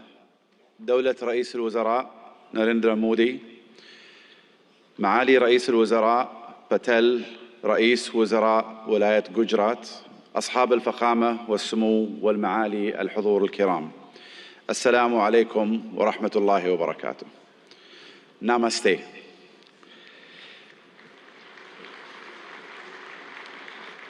يشرفني الانضمام إليكم هنا في ولاية جوجرات، والتي تجمع اليوم قادة حكومات وقطاع الأعمال والاستثمار من جميع أنحاء العالم، وأنقل لكم تحيات مولاي خادم الحرمين الشريفين الملك سلمان بن عبد العزيز آل سعود، وسمو سيدي ولي العهد ورئيس مجلس الوزراء الأمير محمد بن سلمان إلى حكومة الهند بقيادة دولة الرئيس مودي، لاستضافتها لهذه النسخة العاشرة من قمة جوجرات العالمية النابضة بالحياة. اسمحوا لنا بداية أن نشيد برحلة الهند الاقتصادية المبهرة، والتي وصلت بالهند إلى المرتبة الخامسة على مستوى العالم من حيث الاقتصاد والاستثمار الأجنبي المباشر. كما نهنئكم على رئاستكم الناجحة لمجموعة العشرين كصوت للاقتصادات الناشئة، وهو مما يهمنا بالتأكيد كعضو في مجموعة العشرين، إضافة إلى أننا نفخر بانضمامنا إلى البريكس في هذا العام. منذ أن انطلقت رؤية المملكة 2030 قبل ما يقارب 8 سنوات، ارتفع ناتجنا المحلي بنسبة 66%، وتضاعف استثمارنا الأجنبي المباشر 4 مرات، ونحن على بعد نقطة واحدة فقط من هدفنا المتمثل أن تصبح المملكة العربية السعودية أحد أكبر 15 اقتصاداً في العالم بنهاية هذا العقد بإذن الله.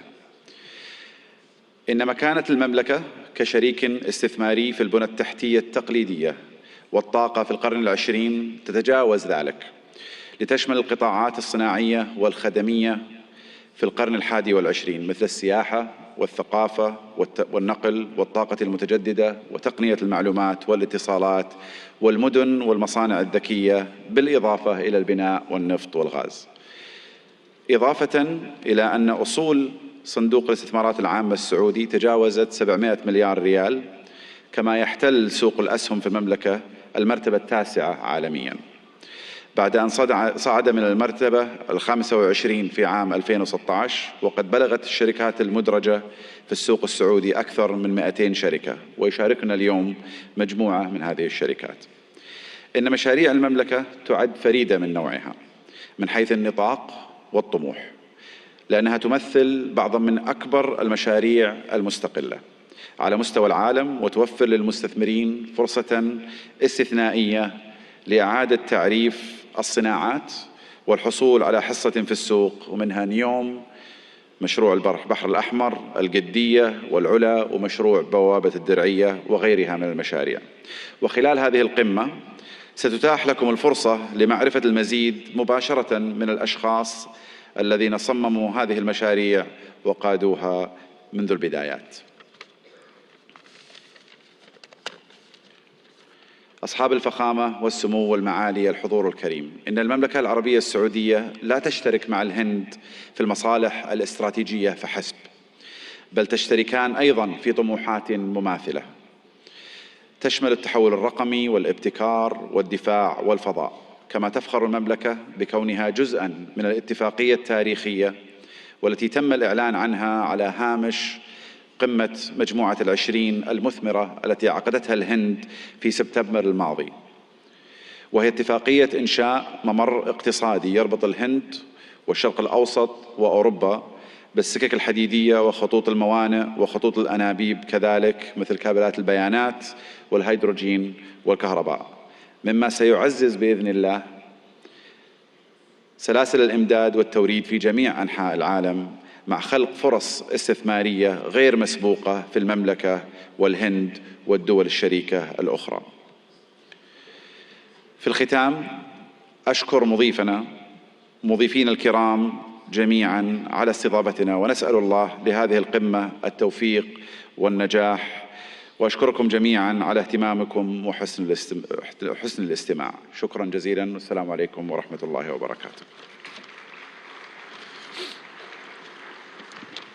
Thank you very much, sir. We now invite Lord Tariq Ahmed, Minister of State, Middle East, North Africa, South Asia, United Nations and the Commonwealth, UK, for his address.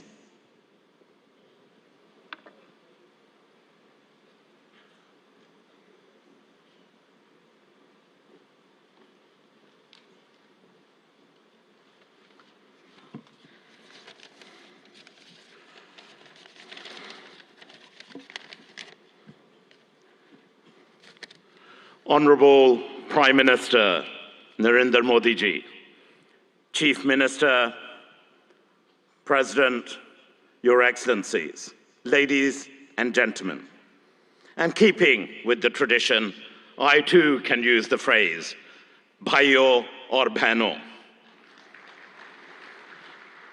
ब्रितानी सरकार की तरफ से भारतीय सरकार को नमस्कार और बहुत-बहुत बधाई हो।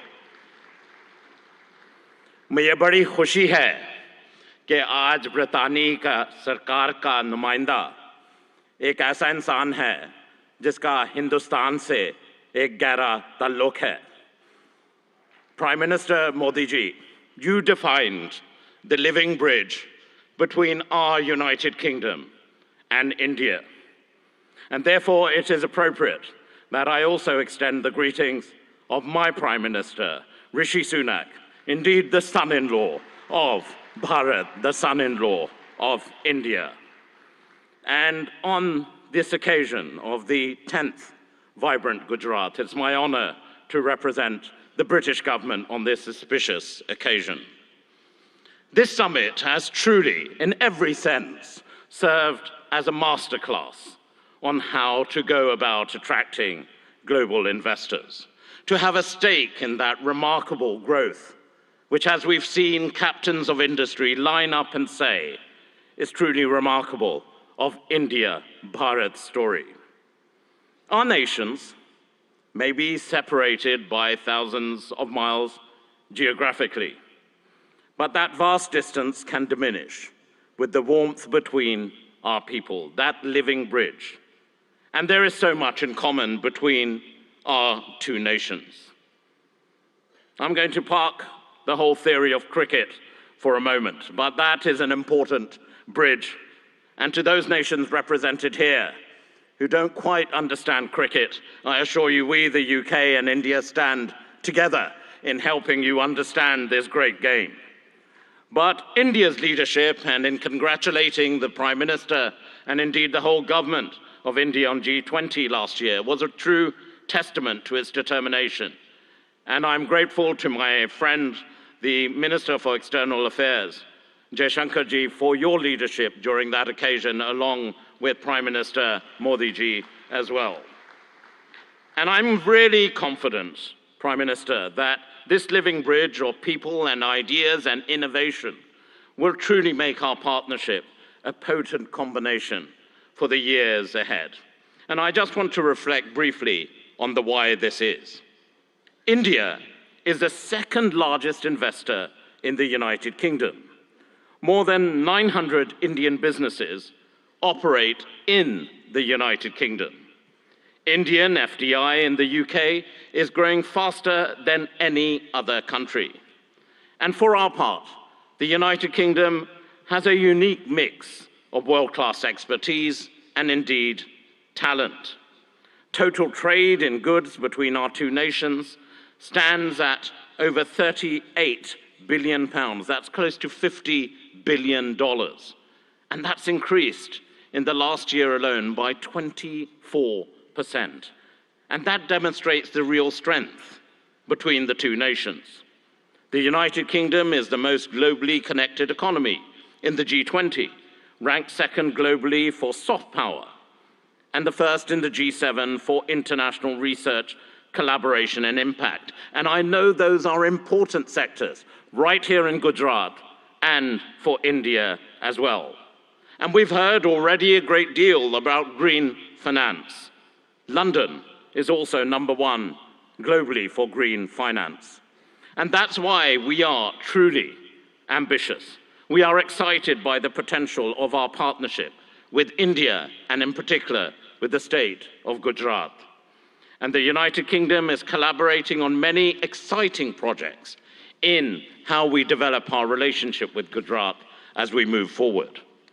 Take, for example, the Statue of Unity, designed by UK architects, Arab, which now stands tall as a symbol of a new, confident India. Or the JCB factory, designed by Mott MacDonald, whose machinery is now powering India's incredible infrastructure development. But, Prime Minister, Chief Minister, we want to go further. We want to do more. And of course, we understand the power of education, and we're proud of the strong association between India and the United Kingdom when it comes to our education sectors as well. When you power someone, an individual, no matter where in the world, through education, you empower them, their families, their communities, indeed their nations. And I know, Prime Minister Modi ji, what a priority this is for you. And it is also live right now. We have just signed a MOU to enable closer collaboration between our higher education institutions. We want to go further in the areas of the creative economy, nurturing artists and boosting cultural exchange. Be in no doubt, business links will continue to grow, creating jobs and prosperity, whether it's from here in Ahmedabad to Aberdeen in Scotland in the United Kingdom. Our old friendship is blossoming into a new partnership. Bharat और ब्रितानी एक बहुत गहरी दोस्ती है, एक जिंदा संबंध है. It is a true friendship, a lasting friendship, a deep friendship, and a binding friendship and partnership for today and the future. हमारी तरफ से आपको चीफ मिनिस्टर साहिब, गुजरात इस मौके पे आपका हम बहुत धन्यवाद करते हैं. Thank you so much. बहुत बहुत धन्यवाद. Namaskar. Thank you very much, sir. We now invite His Excellency Mr. Vahan Karobian, Minister of Economy, Armenia.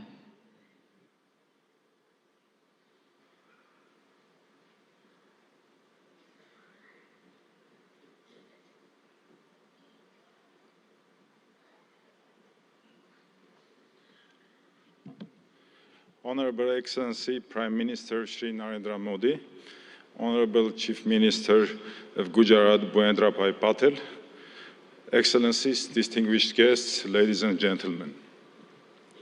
Welcome to the vibrant Gujarat 10th Global Summit.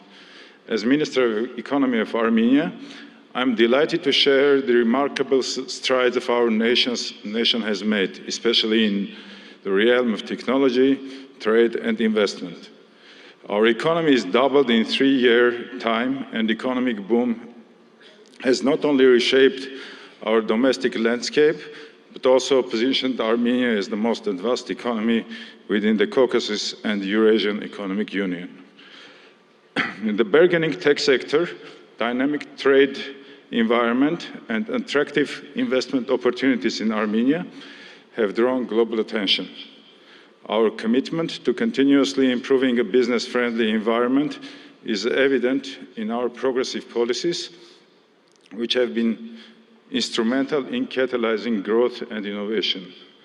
For example, with our good friends from United Arab Emirates, we managed to increase our mutual trade by 10 times to $2 billion in just 2-3 years, building firm trade bridges between different fragments of the world economy. A pivotal aspect of our economic narrative is the increasing movement of trade and investments between India and Armenia. This bilateral investment flow is a testament to the deepening economic ties between our nations. It's heartening to see Armenian investments finding a fertile ground in India, and likewise, Indian investments flourishing in Armenia. We see investments in high-tech manufacturing, metallurgy, mining, jewelry and diamond cutting, and other sectors. Armenia may also contribute to semiconductor efforts of Gujarat and India, especially in R&D services. We have homed R&D centers for several semiconductor companies, such as Cisco, Microchip Technology, AMD, Siemens, NVIDIA, Synopsys, and others.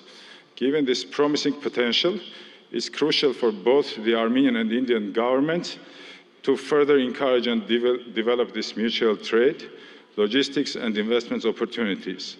By doing so, we can unlock new avenues of collaboration, foster innovation, and pave the way for a prosperous future. Armenia's strategic position within the Eurasian Economic Union opens up additional prospects. Leveraging this position can benefit businesses looking to tap into the expansive Eurasian market, facilitating industrial development, trade, logistics, and joint ventures. Honorable Prime Minister, recently, Prime Minister of Armenia announced Crossroads of Peace project that is aimed to strengthen logistics and economic connectivity across the region. As we convene at this summit, I offer you to explore the logistics opportunities to connect India and Europe via Iran's Chabahar, Armenia, and Georgia. This multimodal transport route, which is under development now, may become a competitive linkage between Europe or Eurasia and India. For centuries, Armenian traders were actively engaged in trade between India and Europe. Let's strengthen our ties again, embark on new ventures, and march towards a future marked by shared success and mutual growth. Thank you for the honor of presenting Armenia at this prestigious summit. Together, let's build a framework for sustained cooperation and mutual investments that benefits both our great nations and the region as a whole. Let's build the gateway to the future. Thank you. Thank you very much, sir. We now invite His Excellency, Mr. Teeth Risalo, Minister of Economic Affairs and Information Technology, Estonia.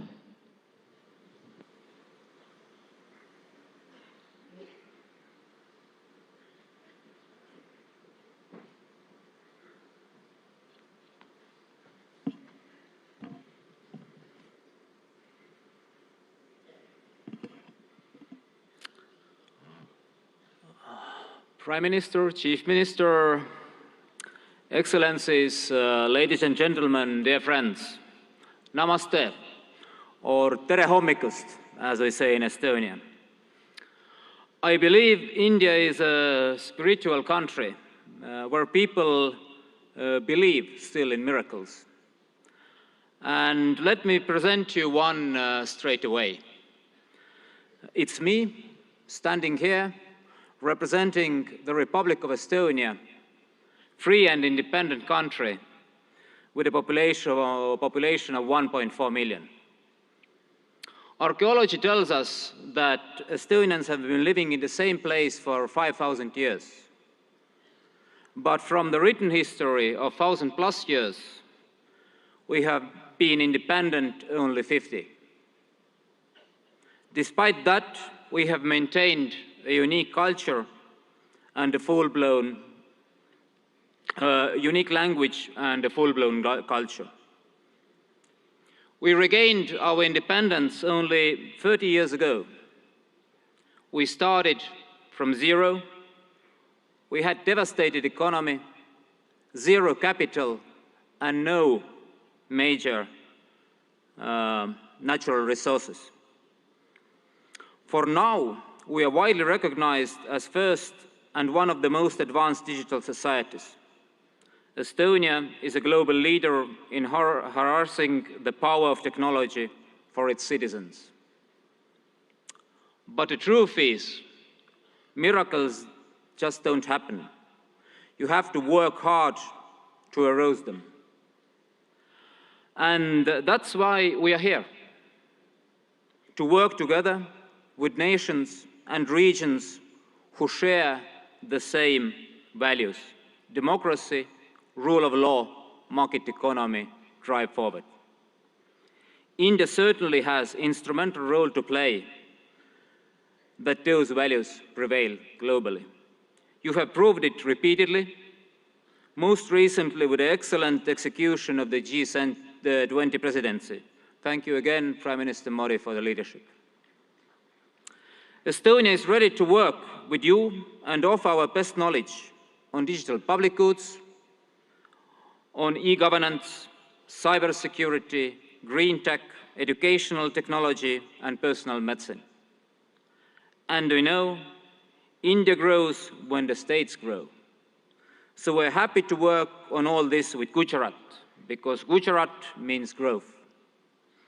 And then, if we work hard, we know the reward. In the end, the truth alone trumps. Thank you. Hope for a good cooperation. Thank you very much, sir.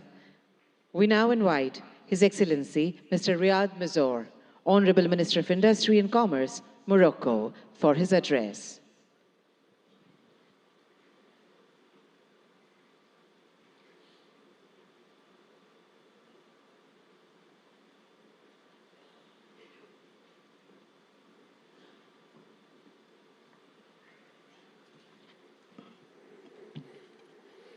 Honorable Shri Narendra Modi, Prime Minister of Bharat.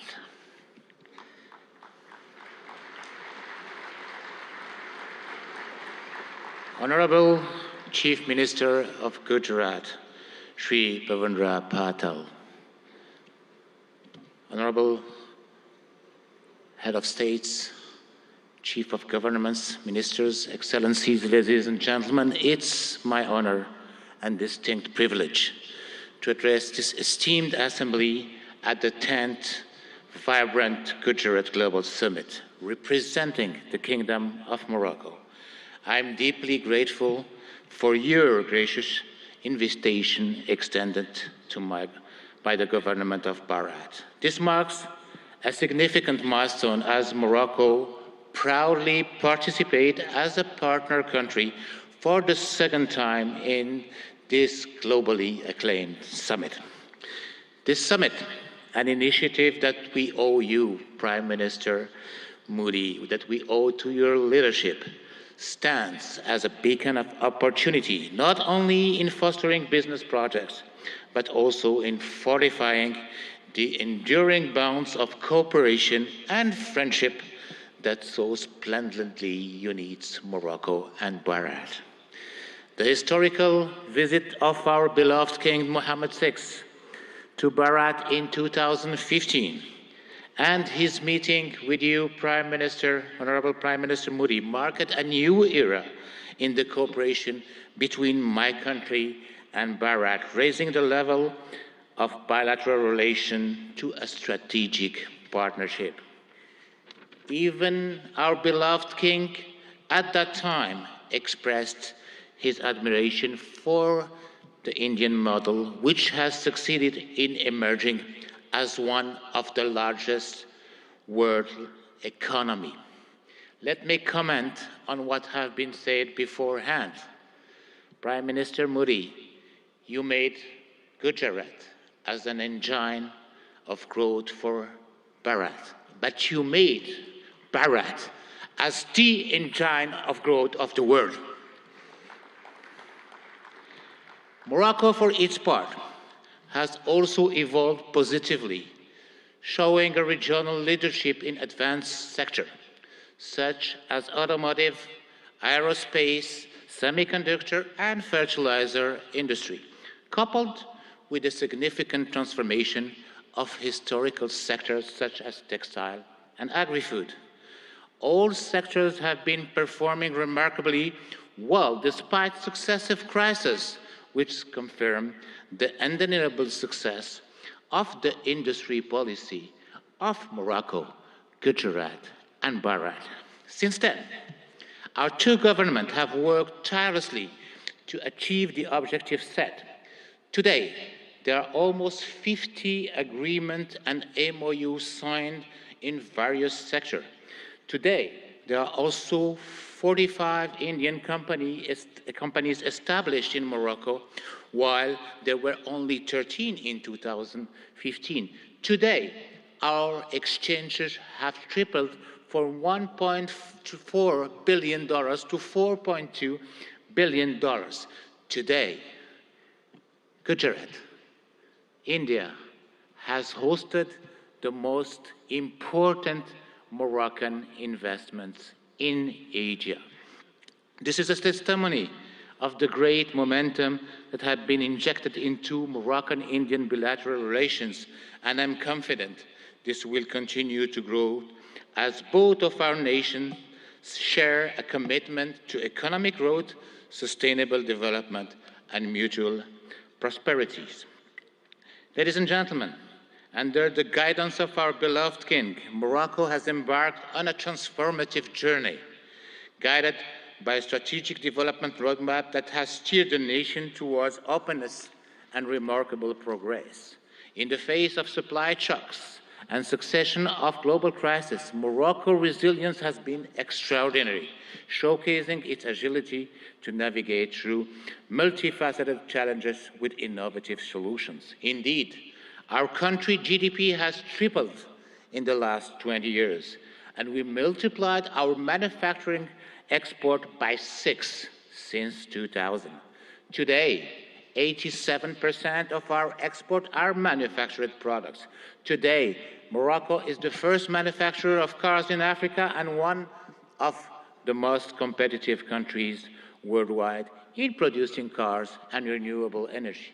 Well, the best and the most competitive country in producing cars is still Gujarat. Moreover, thanks to our ideal position as a continental and world-class hub, its free trade agreements giving access to more than 100 countries and 2.3 billion consumers, and its political and monetary stability, Morocco offers great opportunities for investors to settle. Ladies and gentlemen, given the commitment of my country in accordance with the high royal vision to the promotion of an active, solid, and supportive cooperation in a spirit of co-development and shared growth, Morocco and Gujarat can work closely through a South-South triangular cooperation to promote growth in Africa, India, and in the world. Indeed, our strategic partnership should also enable our countries to develop joint initiatives that include the entire African continent in the process of industrializing and developing economies, but also to ensure food and health securities. Ladies and gentlemen, the time is ripe for Morocco and Gujarat to forge a stronger, more dynamic partnership by leveraging our respective strengths and addressing the challenges together. We can create a future marked by shared prosperity, innovation, and growth. Thank you very much. Thank you very much, sir. We would now like to welcome His Excellency Mr. Prakash Sharan Mahat, Finance Minister of Nepal.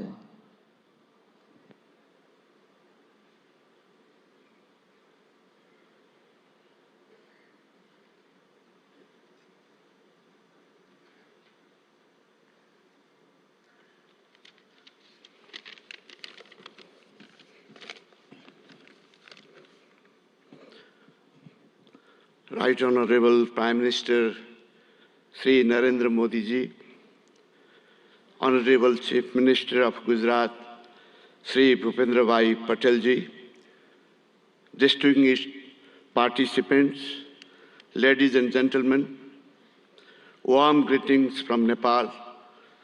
Namaskar, Namaste. At the outset, let me express my sincere gratitude to Honorable Bhupendra Bhai Patel ji, Chief Minister of Gujarat, for inviting me in this August gathering. I am deeply honored and privileged to be a part of this vibrant Gujarat Global Summit 2024. This global forum for business networking, knowledge sharing, and strategic partnerships for fostering sustainable and inclusive growth has now been a forum for all. Modi ji had envisioned vibrant Gujarat concept in 2003. Under your visionary leadership, this idea of entrepreneurial spirit of Gujarat has now been translated into vibrant India. India is now a major global economic power. I also like to commend Modi ji for your transformative leadership during G20 presidency, which has brought this mechanism to a next level. That is, you have made this more inclusive and broader. Vibrant Gujarat development model, which you are translating nationwide, has been a source of inspiration for many countries, including Nepal, is now managing financial resources and technological know-how for addressing economic, social, and environmental challenges of our time. Nepal and India, actually, Bharat, since thousands of years, have common places of great Hindu and Buddhist religious worships. And we are visiting each other's places since ancient times.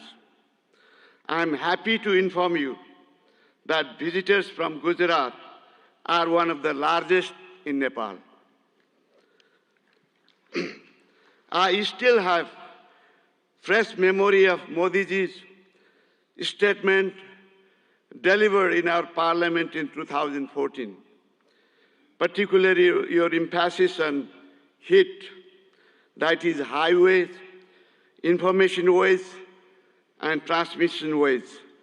I am happy to share that we are working together in all these areas to improve connectivity, strengthen market linkages, and to reduce transaction costs.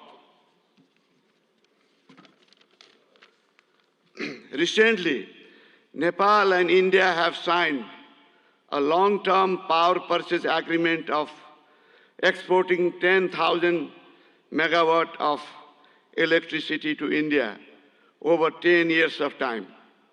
This will immensely open up investment opportunity in hydropower in Nepal. It will also contribute to achieve green energy transition target not only for Nepal, but also in India. Situated between two global economic powers, Nepal has adopted liberal, market-oriented economic policy since the early 90s and is a member of several international organizations and multilateral agencies.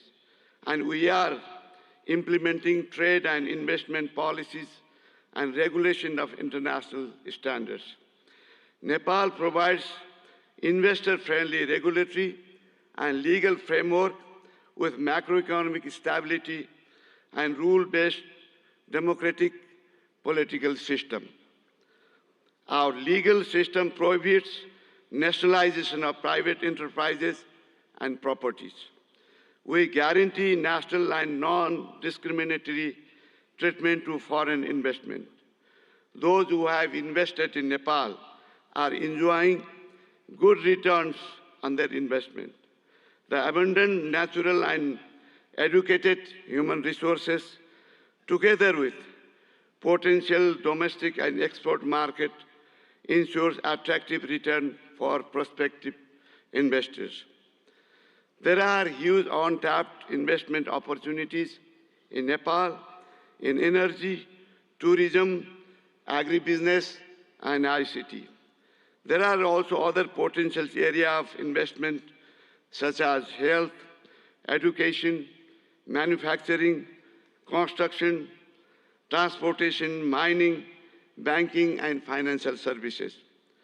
Nepal is organizing Investment Summit in April 28 and 29 this year in Kathmandu.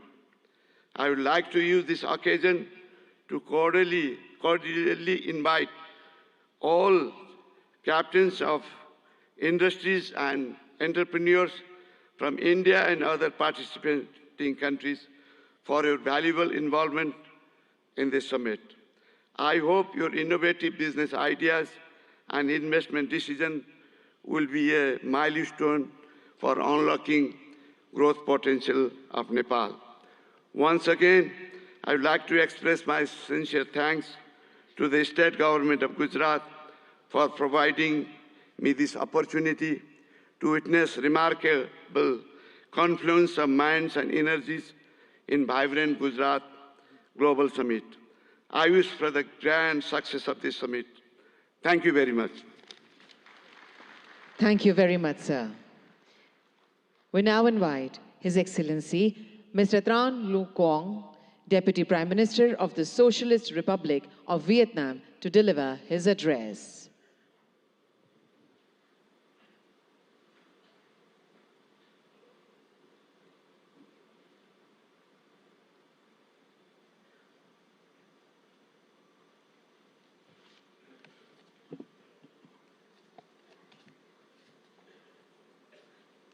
Thưa ngài Narendra Modi, Thủ tướng nước Cộng hòa Ấn Độ, thưa ngài Thủ tướng bang Gujarat, thưa các vị nguyên thủ quốc gia, người đứng đầu chính phủ các nước, thưa toàn thể quý vị.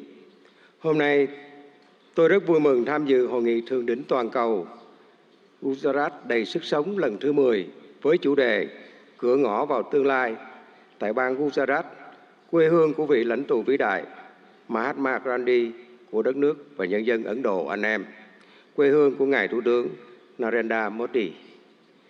Với quy mô ngày càng lớn và sự tham gia đông đảo của lãnh đạo và doanh nghiệp Ấn Độ cũng như các nước, Gujarat đầy sức sống đã thể hiện rõ tầm nhìn của Thủ tướng Modi và nỗ lực của bang Gujarat, góp phần khẳng định sự hấp dẫn cũng như vai trò và vị thế quốc tế ngày càng cao của Ấn Độ. Chúng ta đang sống trong một thế giới đầy biến động phức tạp và khó lường. Dù gặp nhiều khó khăn thách thức, song hòa bình, hợp tác và phát triển vẫn là xu thế lớn. Chúng tôi đánh giá cao việc hội nghị lần này tập trung thảo luận những động lực, xu thế phát triển mới, trong đó có kinh tế xanh, kinh tế tuần hoàn, kinh tế số, thành phố thông minh. Đây cũng là những lĩnh vực ưu tiên trong tiến trình phát triển và hội nhập quốc tế của Việt Nam. Để thúc đẩy mạnh mẽ các lĩnh vực nêu trên, hướng tới các mục tiêu phát triển bền vững, chúng tôi cho rằng các chính phủ cần tạo lập khuôn khổ chính sách, pháp lý và môi trường đầu tư kinh doanh thuận lợi, ổn định, minh bạch, công bằng, triển khai các chiến lược, kế hoạch một cách nhất quán. Nguồn vốn từ đầu tư công của chính phủ cần đóng vai trò dẫn dắt, đồng thời khuyến khích mạnh mẽ và thu hút hiệu quả các nguồn lực của khu vực tư nhân và đầu tư nước ngoài. Trong hợp tác quốc tế, cần đưa các lĩnh vực này thành nội dung hợp tác chủ đạo và ưu tiên dành nhiều nguồn lực hơn nữa để hiện thực hóa. Các nước phát triển cần tăng cường hỗ trợ các nước đang phát triển về vốn, chuyển giao công nghệ, kỹ thuật, quản trị hiện đại, đào tạo nguồn nhân lực. Là nền kinh tế phát triển nhanh và năng động, có quy mô lớn thứ 5 thế giới, Ấn Độ hoàn toàn có thể và đang ngày càng phát huy tốt hơn nữa vai trò dẫn dắt trong tiến trình này. Thưa tất cả quý vị, thời gian qua, quan hệ hữu nghị truyền thống và đối tác chiến lược toàn diện giữa Việt Nam và Ấn Độ không ngừng phát triển trên các lĩnh vực. Việt Nam trân trọng cảm ơn và đánh giá cao sự hỗ trợ hiệu quả của Ấn Độ trong đào tạo nguồn nhân lực, phát triển khoa học công nghệ, chuyển đổi năng lượng, chuyển đổi số. Trong thời gian tới, chúng tôi mong muốn đẩy mạnh hơn nữa hợp tác với Ấn Độ nói chung và bang Gujarat nói riêng, nhất là trong các lĩnh vực có thế mạnh của Ấn Độ và phù hợp với ưu tiên phát triển của Việt Nam. Trong đó, nhiều lĩnh vực sẽ được trao đổi tại hội nghị lần này. Là bạn, là đối tác tin cậy và là thành viên tích cực, có trách nhiệm trong cộng đồng quốc tế, Việt Nam luôn hoan nghênh và sẵn sàng tạo một điều kiện thuận lợi nhất để các doanh nghiệp Ấn Độ đầu tư, kinh doanh lâu dài ở Việt Nam. Chúng tôi tin tưởng rằng hợp tác tốt đẹp giữa Việt Nam và Ấn Độ không chỉ mang lại lợi ích cho cộng đồng doanh nghiệp và nhân dân hai nước, mà còn đóng góp tích cực cho hòa bình, hợp tác và phát triển thịnh vượng, bền vững ở khu vực và trên thế giới. Xin chúc Ngài Thủ tướng Modi, các vị lãnh đạo và toàn thể quý vị sức khỏe và hạnh phúc. Chúc hội nghị của chúng ta thành công tốt đẹp. Xin trân trọng cảm ơn.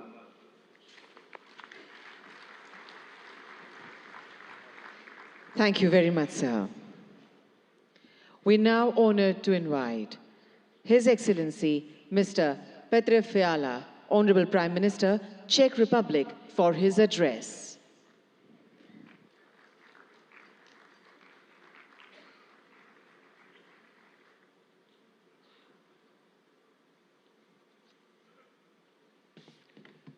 Honorable Prime Minister Modi, Chief Minister Patel, Presidents, Excellencies, ladies and gentlemen. First, please let me congratulate you on 20 years of this successful summit. I'm excited to see Gujarat's impressive economic growth and to feel the energy of the largest democracy in the world. Thank you, Chief Minister Patel, for your kind hospitality. It is a real pleasure to be here. Ladies and gentlemen, the topic of this summit is Gateway to the Future. It is a big inspiration. We are at a special point and can choose our future. It is a time of dramatic risks, but also of great chances, because the problems of today are very complex. It is not wise to concentrate on only one strategy. I think the humanity needs to work with three main priorities, three keys to unlock the gateway. The first key is innovation and new technologies. The second key is advanced industry. And the third key is applied research, which benefits the public, like in health and medicine. Please let me tell you about the position of the Czech Republic. The first key is innovation and new technologies. My country is quickly moving to a higher value economy. We are changing our education system, and we want stronger accent on STEM subjects. We also support innovation and partnership between universities, research institutions, and private sector. Maybe you know some innovative Czech brands. For example, the software security company Avast or the online ticketing global player Kiwi. My government is mainly interested in long-term strategic investment. This includes AI research, electromobility, and especially semiconductors. They are key for high-tech industries today, from cars to mobile phones. We also pay close attention to innovation in the energy sector. Unlike many European countries, we believe in the future of nuclear power. We have 50 years of expertise in nuclear power. Our top interest is development of small modular reactors. On this way, we want to work with leading global makers. It is also a chance to improve our Czech-Indian capacities in nuclear energy research. We are very serious about innovation in renewable energy and green digital technologies. The goal is to have reliable, efficient, and sustainable energy. This is about clean environment, and the potential for Czech-Indian collaboration is great, not only in energy, but also in wastewater treatment or in sustainable agriculture. The second key to our future is advanced industry. My country is a great exporter of high-quality industrial goods. I am sure that you know some of the traditional Czech brands. Bata, Škoda, Tatra, or Java are well established in India. Our companies are leaders in land transport. Škoda Auto produces cars here and has a new logistics center in Pune. It can be active and make India e-mobility hub of tomorrow. We also have great railway cars makers. Czech companies build wheel sets here in India. And we offer solutions for cities, trams, hydrogen buses, or smart transport systems. We have many advanced companies in the space industry. It is very strong in the Czech Republic. Their products are parts of rockets and satellites from the European Space Agency and others.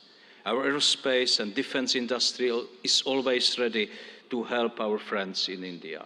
In all sectors of our industry, we are proud of traditional and new products and their quality.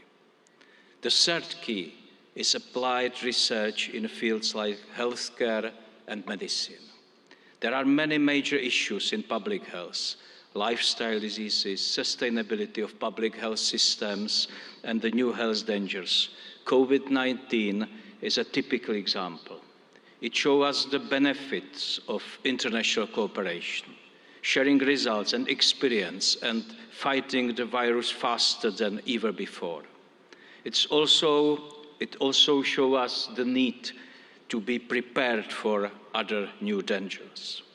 In health and medical science, fast innovation can bring big benefits to people. Its importance will only increase. There are many bad demographic and lifestyle trends in the world today. And health and medical research is also a very important driver of future economic growth. I am very pleased that Czech Republic and Indian universities cooperate successfully in this area. Tomorrow I will visit the NIMS University in Jaipur. It has a strong focus on medical research and training of health professionals. It is an institution which applies experience of top Czech and Indian experts. Ladies and gentlemen, I briefly presented three areas, three keys which can unlock the gate to our future. With them, we have a chance for a sustainable future. It offers a better life for humanity. All of them are connected to science, technology, and innovation. This is intentional. I believe that knowledge is the most important factor for growth, well-being, and happiness. I am very happy that the partnership between India and the Czech Republic is based on this vision. We show this today together with Prime Minister Modi by endorsing our strategic partnership on innovation. The partnership covers many areas, including science, new technologies, energy, healthcare, or infrastructure. There is great potential in this joint statement. India and Czechia understand the role of innovation in solving the challenges of today. Our countries believe that the economy of the future will depend on deep cooperation. This gives me great hope that our partnership will bring concrete results for our peoples. Ladies and gentlemen, the future can bring many new problems, but we already know how to be prepared by focusing on skills and innovations and by working with trusted partners. I wish you a successful discussion and thank you.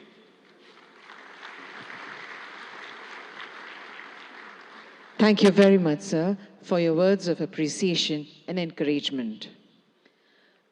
We now feel proud in inviting His Excellency, Mr. Philip Nyusi, Honorable President, Mozambique, to deliver his address.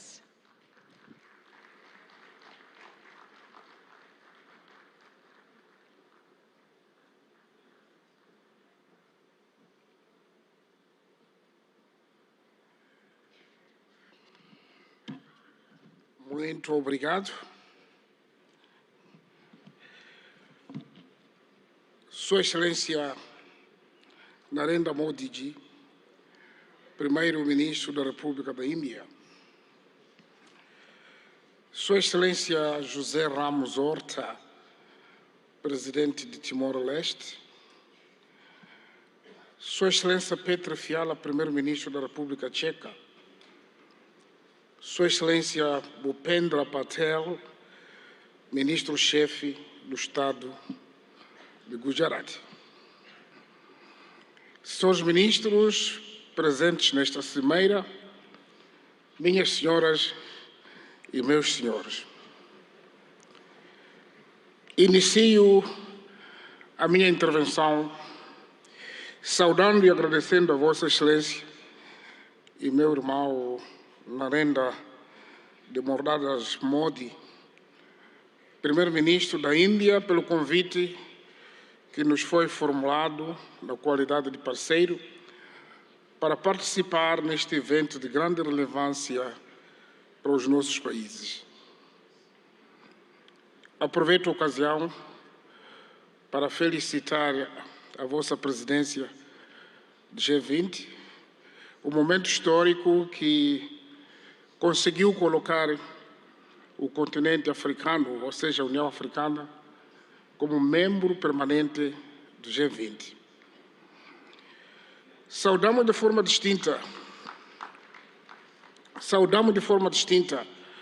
a Sua Excelência Bhupendra Patel, Ministro-Chefe do Estado de Gujarat, ao povo e governo de Gujarat, pelo acolhimento que nos tem sido dispensado desde a nossa chegada a esta histórica cidade industrial, o maior centro de refinaria de petróleo do mundo e de corte de polimento de diamantes. Senhor Primeiro-Ministro, Excelências,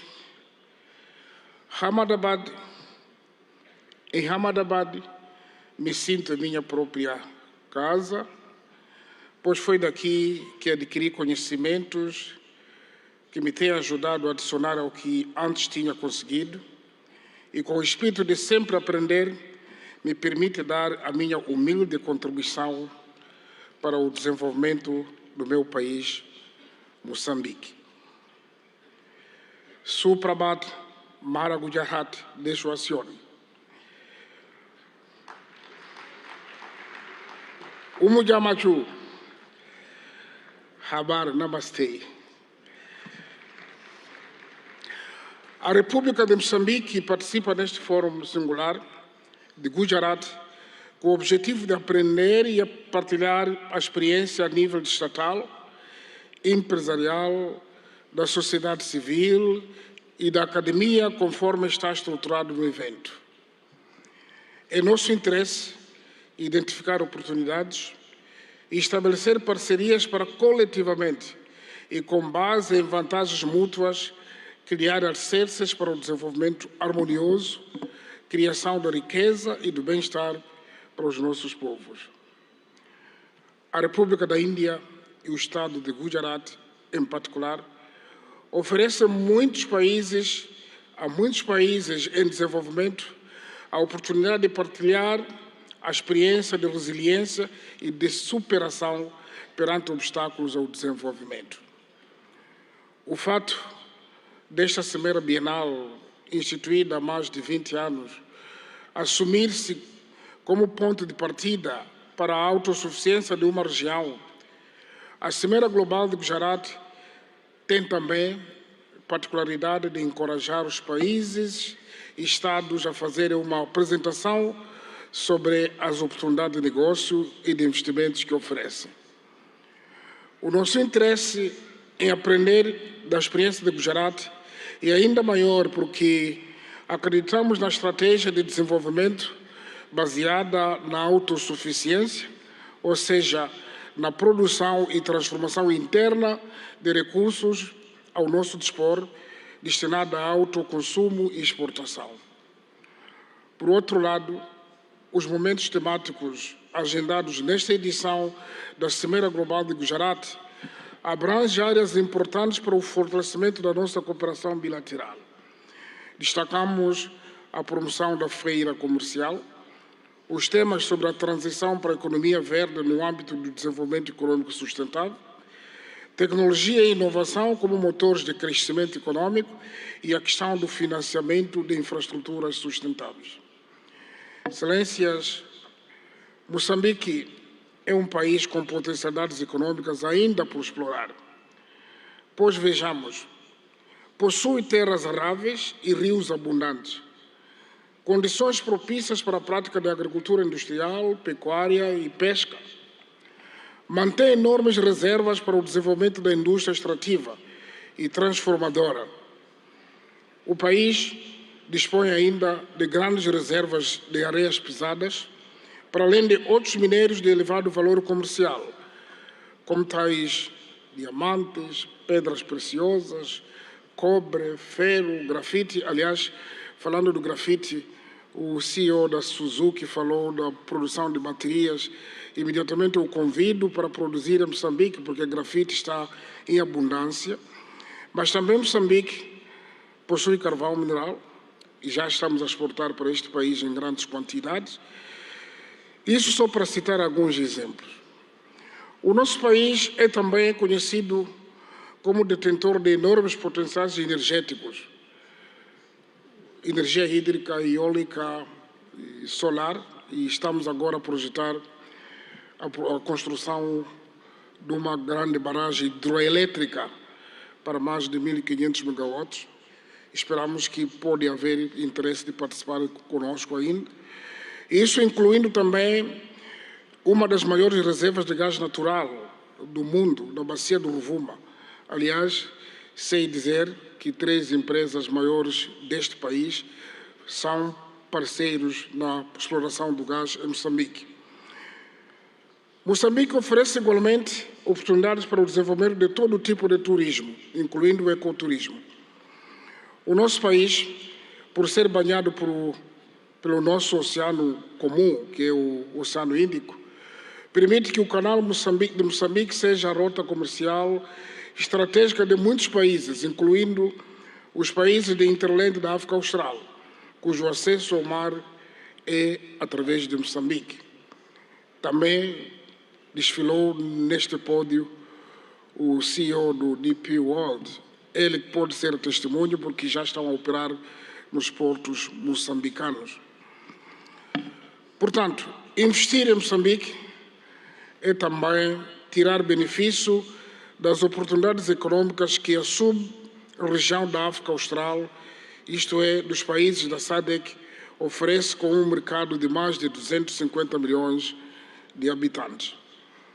A legislação sobre investimentos em Moçambique oferece um pacote de investimentos de incentivos aos investidores que decidam apostar no país para a produção de bens e serviços que criam oportunidades de emprego para os jovens moçambicanos e concorram para o acréscimo de valor, industrialização e modernização da economia.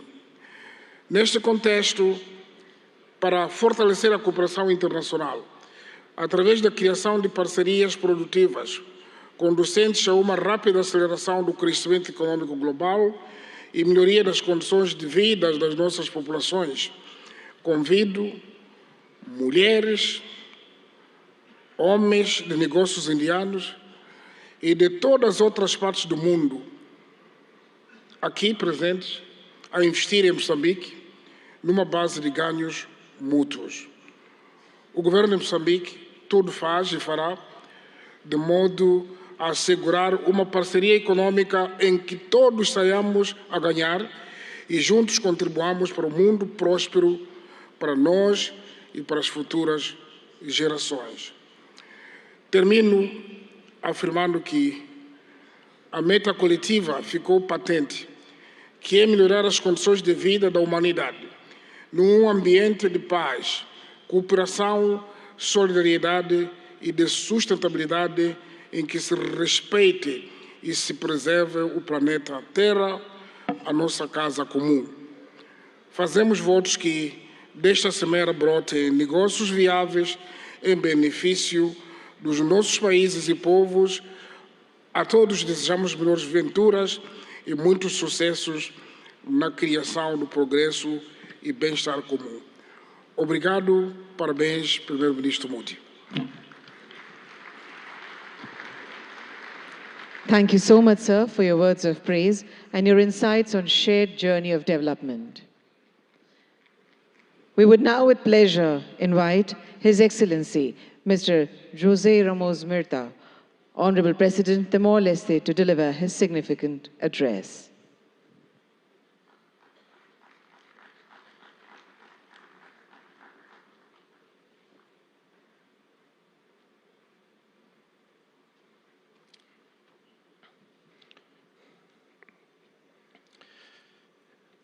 Excellency Prime Minister Modi, Chief Minister Patel, Excellency President of Mozambique, Felipe Jacinto Nyusi, Prime Minister of Czech Republic, ladies and gentlemen.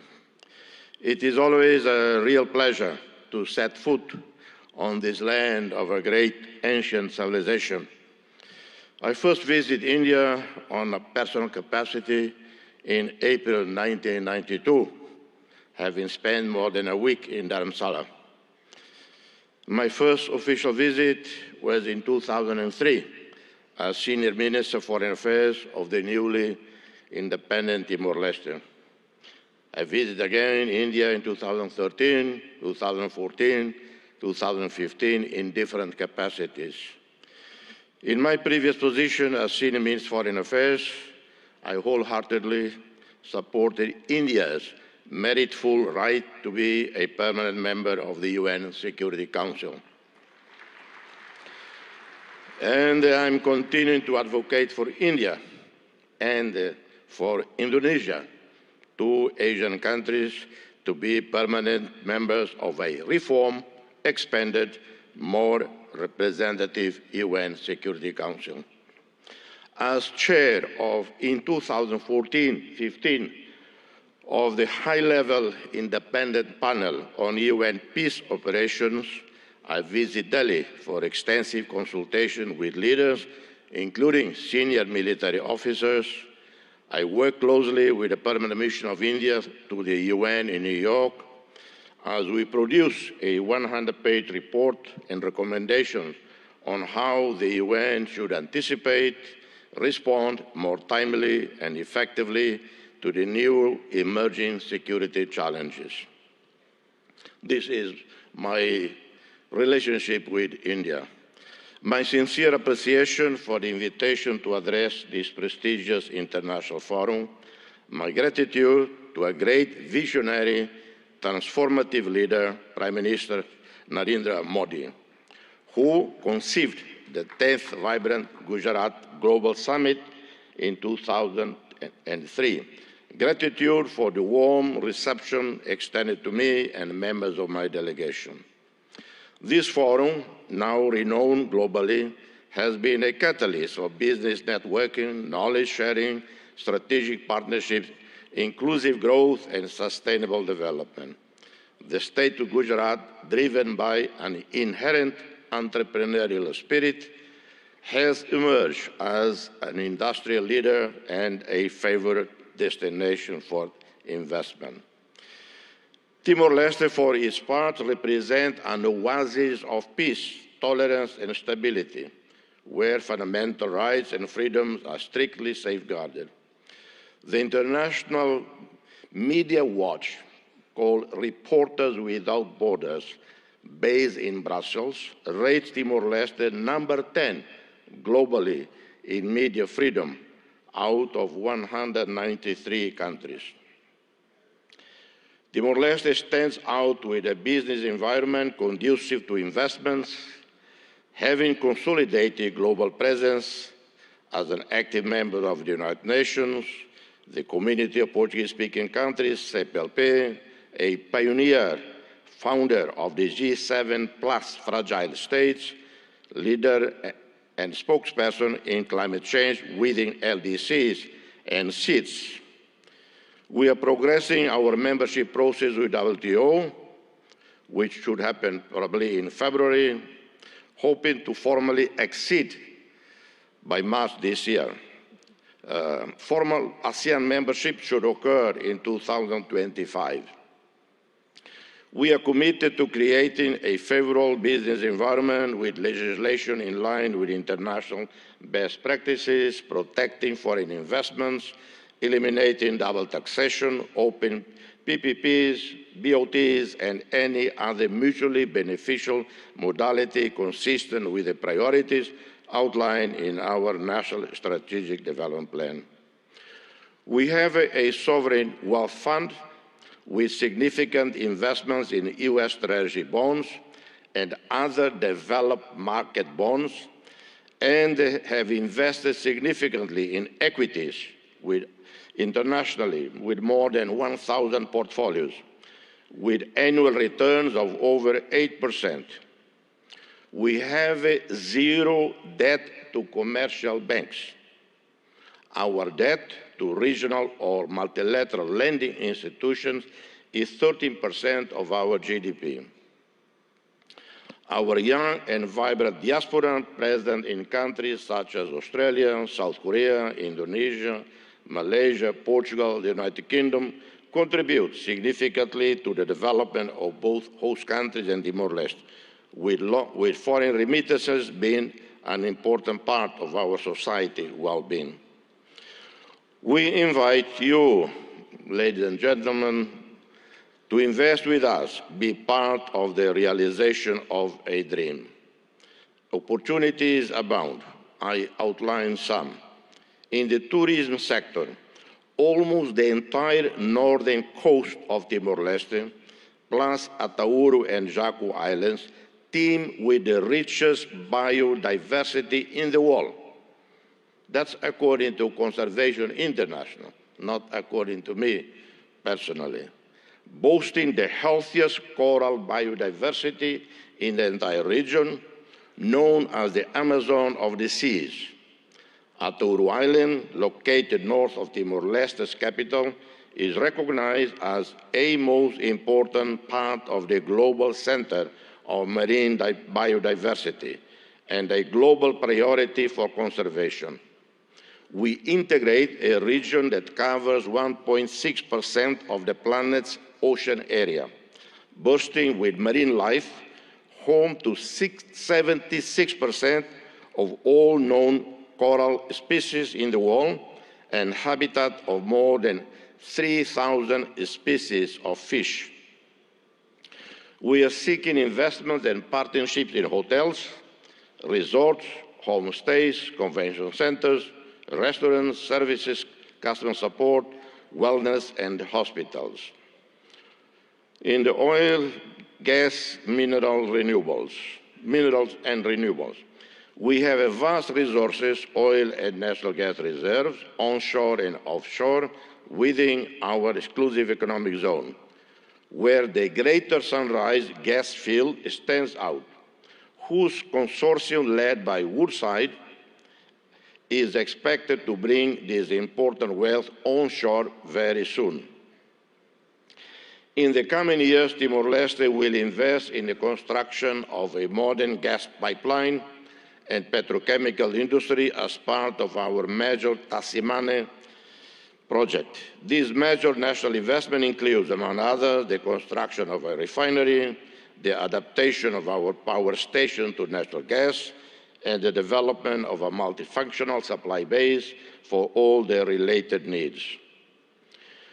We also have large reserves of other minerals, huge marble structures, limestone, as you know, a key resource for the development of cement industries and other construction products, capable of feeding the domestic market and supplying growing foreign demand.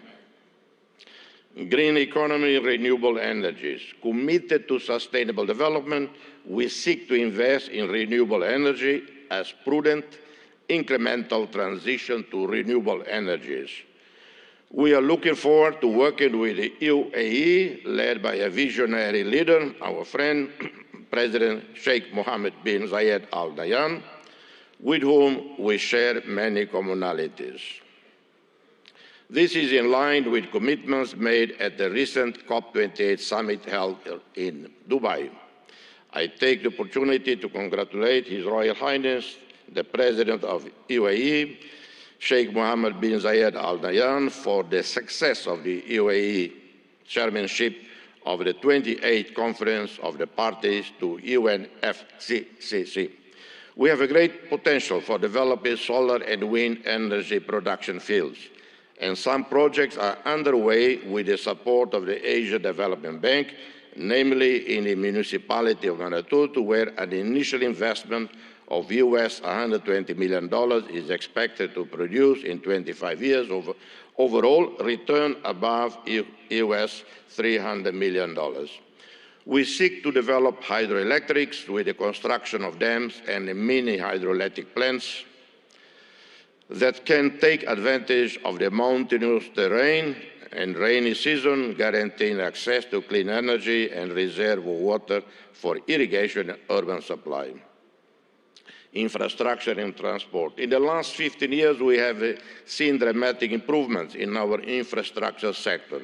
National roads, electricity now covering 96.1% of the country, one state-of-the-art port, the Port of Tiber Bay, operating since 2022, with a total investment of $280 million. This was a first public-private partnership celebrated between Timor-Leste with the French Bolloré Group and the World Bank. One of the best projects in this sector, it is capable of transforming this port into a hub for connecting people and goods at regional level. We are also starting the first phase of the expansion of Dili International Airport with an initial investment of $97.7 million, partially funded by the ADB, IFC, and the governments of Australia and Japan. This includes expanding the runway, building a modern terminal. This links up to a wider program facilitating air services with other national and regional airports, combined with aircraft maintenance network capable of transforming Timor-Leste into a hub for air connectivity and services. In connectivity, we are looking forward to the arrival onshore in Dili in 2024, 9 months from now, of a submarine cable from Port Hedland, Australia, a project funded by the Australian government. Health, the development of the national health system with improvement and modernization of our primary, secondary, tertiary healthcare network go hand in hand with investments planned in tourism, infrastructure, in different economic activities, responding to the needs of our national and foreign customers. We are looking at building new, modern, well-equipped hospitals. In 2002, we had 20 medical doctors for roughly 900,000 people.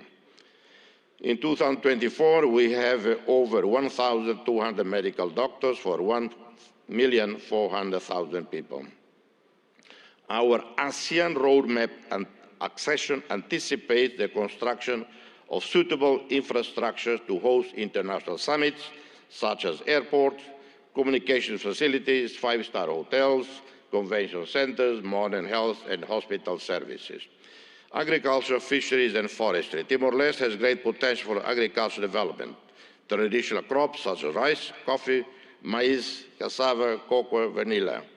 We have one of the best, or I would say the best coffees in the world. I apologize to any coffee producing country here, but I think we are rated the best in the world. And the Prime Minister, I suggest Indians should drink more coffee. That would help selling our coffee. We plan to develop projects that can respond to the needs of domestic consumers, enhance food security and self-sufficiency in order to reduce excessive dependence on imported food. We will invest more in the production, processing, distribution, and export of meat, fish, and seafood, milk, and dairy products with added value that may contribute to reducing malnutrition and poverty. Investments can also be in the reforestation of areas at risk of natural disasters, planting traditional species such as sandalwood, or those with great commercial potential such as mahogany. Inspired by India, we seek technologically sustainable growth, promoting innovation and digital economy. India has highly trained and specialized human resources in the new technology sector, taking advantage of the different telecommunications infrastructures. You have also been successful in developing highly profitable digital economy projects that benefit the entire production value chain. You have linked producers, distributors, retailers, and consumers on the one hand, and promoting increasingly innovative, creative, competitive products through digital platforms and social online networks on the other. Prime Minister, dear friend, we eagerly anticipate the inauguration of the Embassy of Democratic Republic of Timor-Leste in Delhi soon, this year. Simultaneously, we await with great anticipation the opening of the Embassy of India in Delhi, thereby solidifying the visionary concept put forth by Your Excellency Prime Minister Modi, a call to forge a Delhi axis of progress and development. The problem with Delhi is sometimes people intend to come to Delhi. Instead, they end up in Delhi. And it happened many times. This axis of progress is set to build upon the robust foundations laid by our shared bilateral and multilateral cooperation. It promises to be a testament to an enduring friendship, echoing the dedicated service of Indian diplomats, such as Ambassadors Kamalesh Sharma, Atul Kar, two dear friends, who serve in our country as special representatives of the UN Secretary General in Timor-Leste. Our gratitude extends to the 7,737 peacekeepers, military and police, who played a critical role over a decade of United Nations missions in Timor-Leste. India, a active contributor to UNTAED, UNICEF, UNOTIL, UNMIT, played a critical role in fostering stability and security in Timor-Leste. India's commitment to assisting Timor-Leste in developing essential human resources, diplomats, and the leadership officers as part of its process to accession to ASEAN is highly commendable, and we are very grateful to you, Prime Minister. Notably, 12 diplomats have recently undergone training at the Sushma Swaraj Institute of Foreign Service, a demonstration of fulfillment of this commitment. We hope to expand this partnership in coming years. May this summit thrive as a catalyst for fostering fruitful partnership for global sustainable development and shared prosperity. I thank you, and God bless you all. Thank you. We are privileged to have heard the Nobel laureate, His Excellency Mr. Jose Ramzota. Thank you so much, sir, for your enriching address. Honorable Prime Minister Shri Narendra Modi ji, a global leader rooted in the philosophy of Vasudhaiva Kutumbakam, envisions a sustainable future through initiatives like Viksit Bharat at 2047, aiming for a developed India by 2047 with a 5 trillion economy. He relentlessly emphasizes sustainable growth. Hailing from vibrant Gujarat, Modi ji's leadership reflects its ethos of entrepreneurship and progress, showcasing Gujarat as a model for development. His global outlook aligns with a vision for an inclusive and prosperous future inspired by Gujarat's cultural richness and economic vibrancy. स्वयं की ज्योति से चमकेगा वो तो हीरा लाल है, स्वयं मस्तक पर जिसके दामोदर का हाथ है. Ladies and gentlemen, please join your hands together to welcome the one and only Honorable Prime Minister of India, Shri Narendra Modi ji.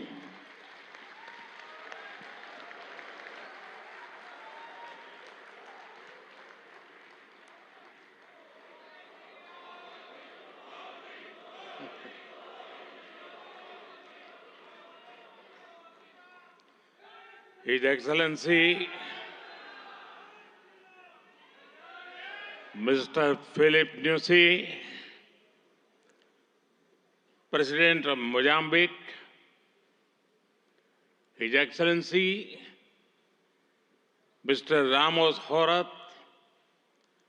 President of Timor-Leste, His Excellency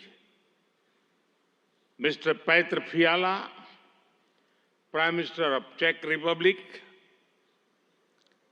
Gujarat के गवर्नर आचार्य देवव्रत जी,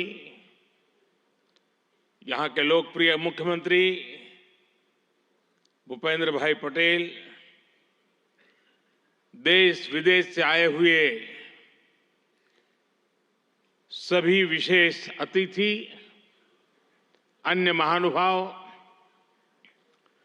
देवी और सज्जनों, आप सभी को 2024 की अनेक अनेक शुभकामनाएं।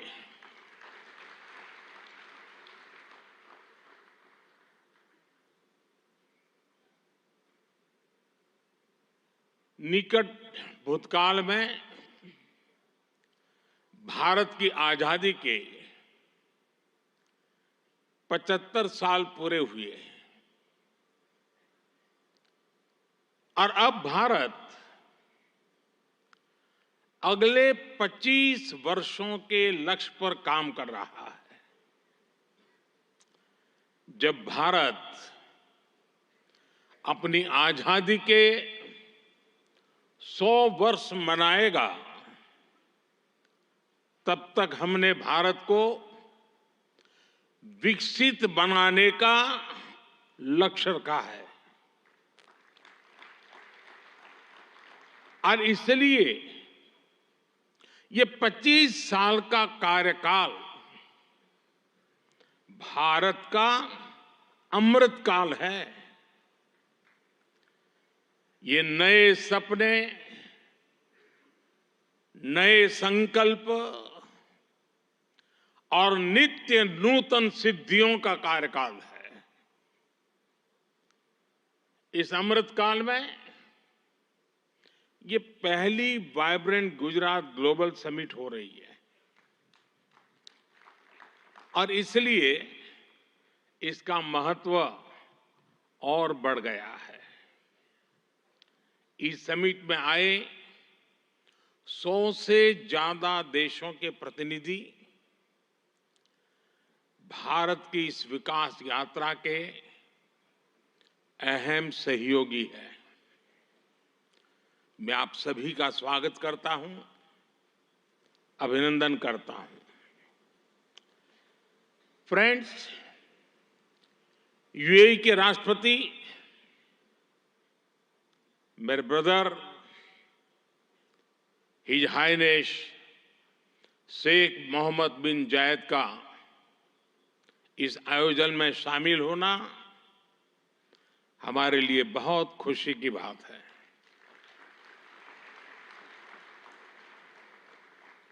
वाइब्रेंट गुजरात में इस समिट में उनका यहां चीफ गेस्ट के तौर पर उपस्थित होना भारत और यूएई के दिनों दिन मजबूत होते आत्मीय संबंधों का प्रतीक है। कुछ देर पहले हमने उनके विचार सुने। भारत को लेकर उनका विश्वास, उनका सहयोग बहुत ही गर्मजोशी से भरा हुआ है। जैसा उन्होंने कहा, vibrant Gujarat summit economic development और इन्वेस्टमेंट से जुड़ी जानकारियों और अनुभव साझा करने का ग्लोबल प्लेटफॉर्म बन गई है। इस समिट में भी भारत और यूएई ने फूड पार्क्स के विकास के लिए, रिन्यूएबल एनर्जी के क्षेत्र में सहयोग बढ़ाने के लिए, इनोवेटिव हेल्थ केयर में निवेश के लिए कई महत्वपूर्ण समझौते किए हैं। भारत के पोर्ट इंफ्रास्ट्रक्चर में यूएई की कंपनियों द्वारा कई बिलियन डॉलर के नए निवेश पर सहमति बनी है। यूएई के सॉवरेन वेल्थ फंड द्वारा गिफ्ट सिटी में ऑपरेशन शुरू किए जाएंगे। ट्रांसवर्ल्ड कंपनी यहां एयरक्राफ्ट और शिप लीजिंग एक्टिविटीज भी शुरू करने जा रही है। भारत और यूएई ने जिस तरह अपने रिश्तों को एक नई ऊंचाई दी है, उसका बहुत बड़ा श्रेय मेरे brother his highness Sheikh Mohammad bin Zayed को जाता है। फ्रेंड्स, मोजाम्बिक के प्रेसिडेंट हिज एक्सेलेंसी न्यूसी से कल भी मेरी बहुत विस्तार से बात हुई है। उनके लिए तो गुजरात आना पुरानी यादों को ताजा करने जैसा है। प्रेसिडेंट न्यूसी IIM अहमदाबाद के एल्यूमनाई है।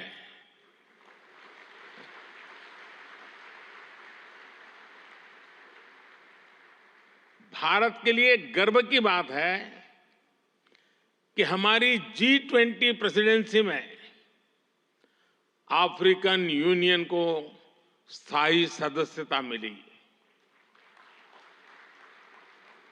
प्रेसिडेंट न्यूसी की भारत यात्रा से हमारे संबंधों को तो बल मिला ही है, भारत अफ्रीका के बीच घनिष्ठता और बढ़ी है। साथियों, चेक के प्रधानमंत्री हिज एक्सेलेंसी पैत्र फियाला जी की ये पहली भारत यात्रा इस पद पर है। वैसे वो भारत पहले भी आए हैं। चेक लंबे समय से वाइब्रेंट गुजरात समिट से जुड़ा हुआ है। भारत और चेक के बीच टेक्नोलॉजी, ऑटोमोबाइल्स, मैन्युफैक्चरिंग जैसे सेक्टर्स में सहयोग लगातार बढ़ रहा है। हिज एक्सेलेंसी पैत्र फियाला, मुझे विश्वास है आपकी इस यात्रा से दोनों देशों के संबंध और मजबूत होंगे। हमारे यहां कहा जाता है अतिथि देवो भव, और प्रधानमंत्री के रूप में आपकी तो ये पहली भारत विजिट है। उम्मीद है आप बहुत शानदार यादें लेकर यहां से जाएंगे। फ्रेंड्स, नोबेल लॉरिएट और तिमोर लेस्ते के राष्ट्रपति हिज एक्सेलेंसी रामोस होर्ता का भी मैं भारत में स्वागत करता हूं। हिज एक्सेलेंसी रामोस होर्ता का गांधीनगर आना और विशेष है। आपने महात्मा गांधी के नॉन वायलेंस के सिद्धांत को अपने देश के स्वातंत्र संग्राम से जोड़ा है। आसियान और इंडो पैसिफिक क्षेत्र में तिमोर लेस्ते के साथ हमारा सहयोग बहुत अहम है। फ्रेंड्स, कुछ समय पहले ही वाइब्रेंट गुजरात ग्लोबल समिट को 20 वर्ष पूरे हुए हैं। बीते 20 वर्षों में इस समिट ने नए आइडियाज को प्लेटफॉर्म दिया है। इसने इन्वेस्टमेंट्स और रिटर्न्स के लिए नए गेटवे बनाए हैं। और अब वाइब्रेंट गुजरात ग्लोबल समिट की इस बार की थीम है गेटवे टू द फ्यूचर। 21वीं सदी की दुनिया का फ्यूचर हमारे साझे प्रयासों से ही उज्जवल बनेगा। भारत ने अपनी G20 प्रेसिडेंसी के दौरान भी ग्लोबल फ्यूचर के लिए एक रोड मैप दिया है। वाइब्रेंट गुजरात ग्लोबल समिट के इस एडिशन में भी इस विजन को और आगे बढ़ा रहे हैं। भारत I2U2 और दूसरे मल्टीलेटरल ऑर्गेनाइजेशन के साथ पार्टनरशिप को लगातार मजबूत कर रहा है। One world, one family, one future का सिद्धांत विश्व कल्याण की अनिवार्य आवश्यकता है। फ्रेंड्स, आज तेजी से बदलते हुए वर्ल्ड ऑर्डर में भारत विश्व मित्र की भूमिका में आगे बढ़ रहा है।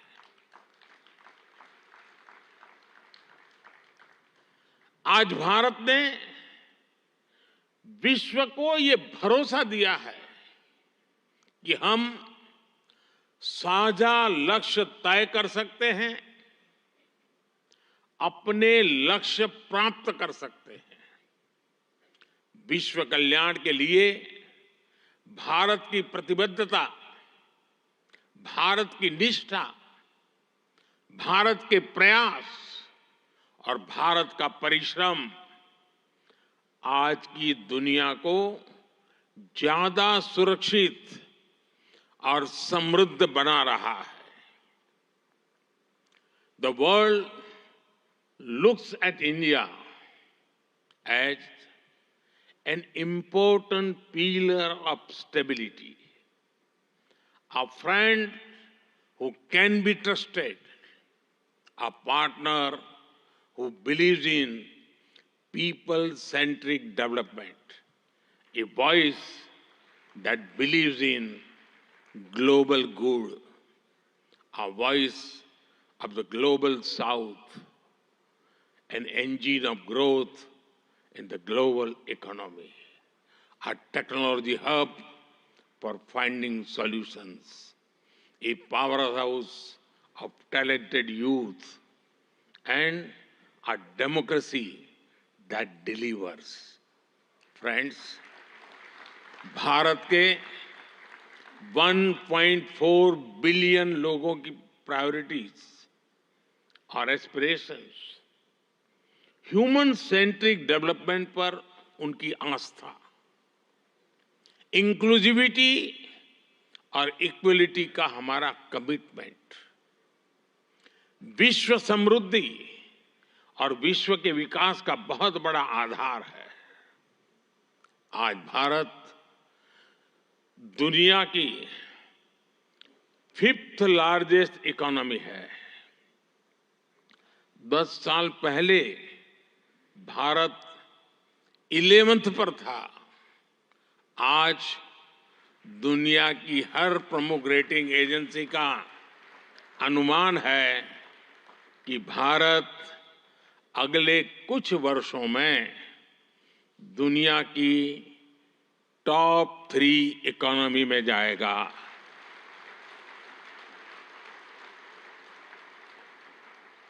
दुनिया के लोग जो एनालिसिस करना है करते रहे, मेरी गारंटी है कि हो जाएगा।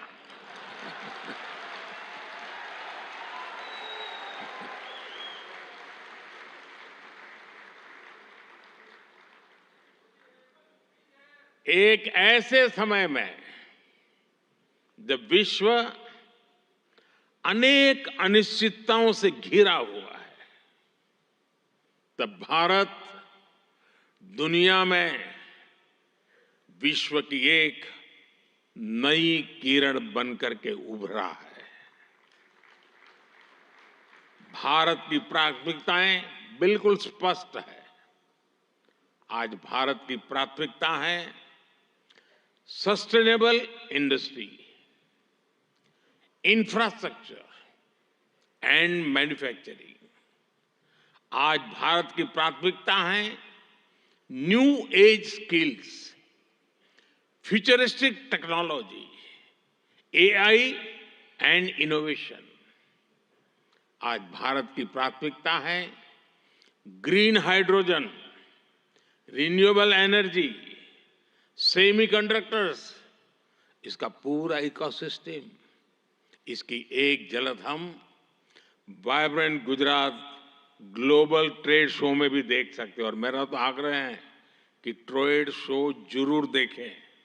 गुजरात के भी स्कूल कॉलेज के विद्यार्थी जरूर जाएं। कल दिन में मैंने हिज एक्सेलेंसी न्यूसी और हिज एक्सेलेंसी रामोस होर्ताई जी के साथ इस ट्रेड शो में काफी समय गुजारा है। इस ट्रेड शो में कंपनियों ने world class state of the art technology से बने प्रोडक्ट्स का निदर्शन किया है। E mobility, startups, blue economy, green energy और स्मार्ट इंफ्रास्ट्रक्चर जैसे ट्रेड शो में एक प्रकार से छाए हुए हैं। ये जितने भी सेक्टर्स हैं, इनमें इन्वेस्टमेंट के लिए आपके पास लगातार नए अवसर बन रहे हैं। साथियों, आप सभी वैश्विक परिस्थितियों से भली भांति परिचित है। ऐसे में आज अगर भारत की इकोनॉमी में इतना रेजिलियंस दिख रहा है, अगर आज भारत की ग्रोथ में इतना मोमेंटम दिख रहा है, तो इसके पीछे बड़ी वजह है बीते 10 वर्षों में स्ट्रक्चरल रिफॉर्म्स पर हमारा फोकस। इन रिफॉर्म्स ने भारत की इकोनॉमी की कैपेसिटी, कैपेबिलिटी एंड कॉम्पिटिटिवनेस बढ़ाने का बहुत बड़ा काम किया है। रिकैपिटलाइजेशन और आईबीसी से हमने भारत के बैंकिंग सिस्टम को दुनिया के सबसे मजबूत बैंकिंग सिस्टम में से एक बना दिया है। ईज ऑफ डूइंग बिजनेस पर जोर देते हुए हमने 40,000 से ज्यादा कंपनीज को समाप्त कर दिया है, कंप्लायंसेस को समाप्त कर दिया है।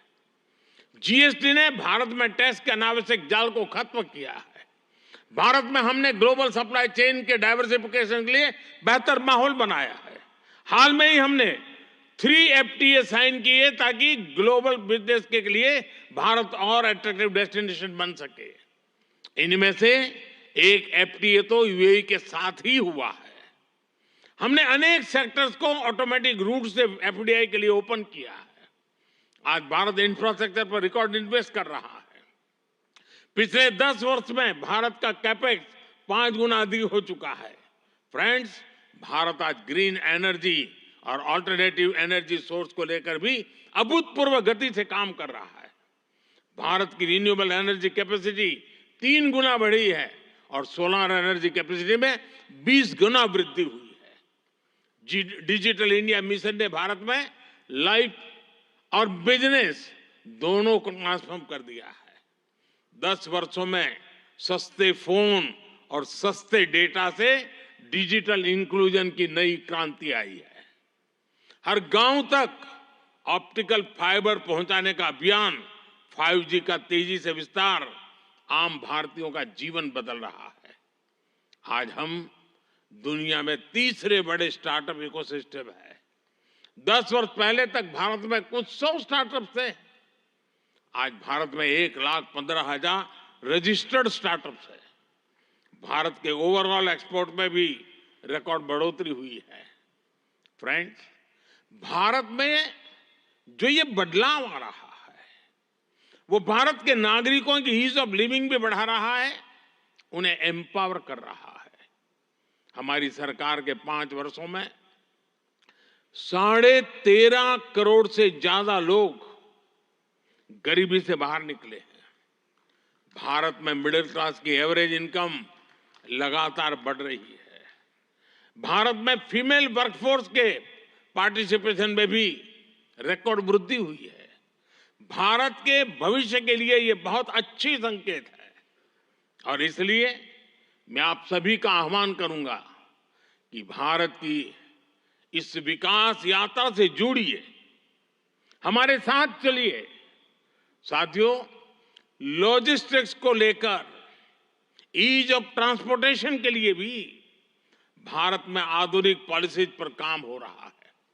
10 साल पहले भारत में 74 एयरपोर्ट्स थे। आज भारत में 149 एयरपोर्ट्स हैं। भारत का नेशनल हाईवे नेटवर्क पिछले 10 सालों में करीब करीब 2 गुना हो चुका है। 10 सालों में हमारा मेट्रो ट्रेन नेटवर्क 3 गुना से ज्यादा बढ़ चुका है।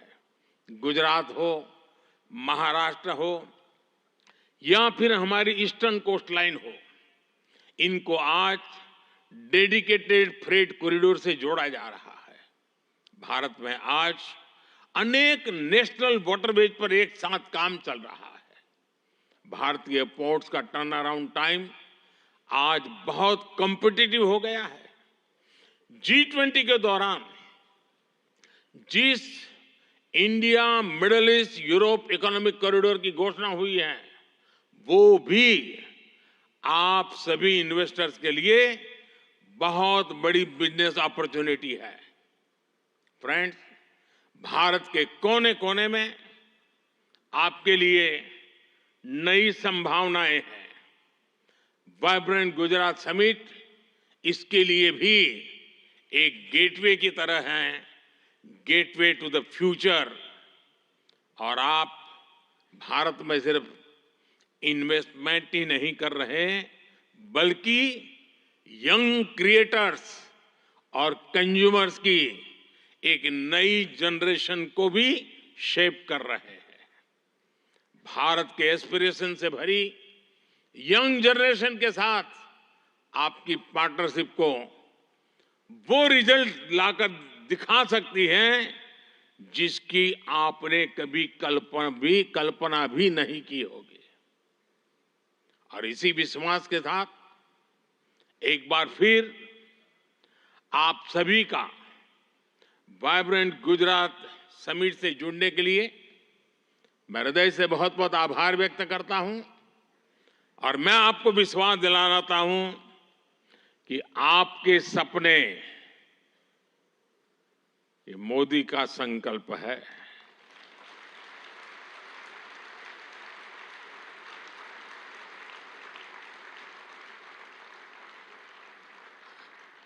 आपके सपने जितने बड़े होंगे, मेरा संकल्प भी उतना ही बड़ा होगा। आइए, सपने देखने के अवसर अनेक हैं, संकल्प पूरा करने का सामर्थ्य भी मौजूद है। बहुत बहुत धन्यवाद।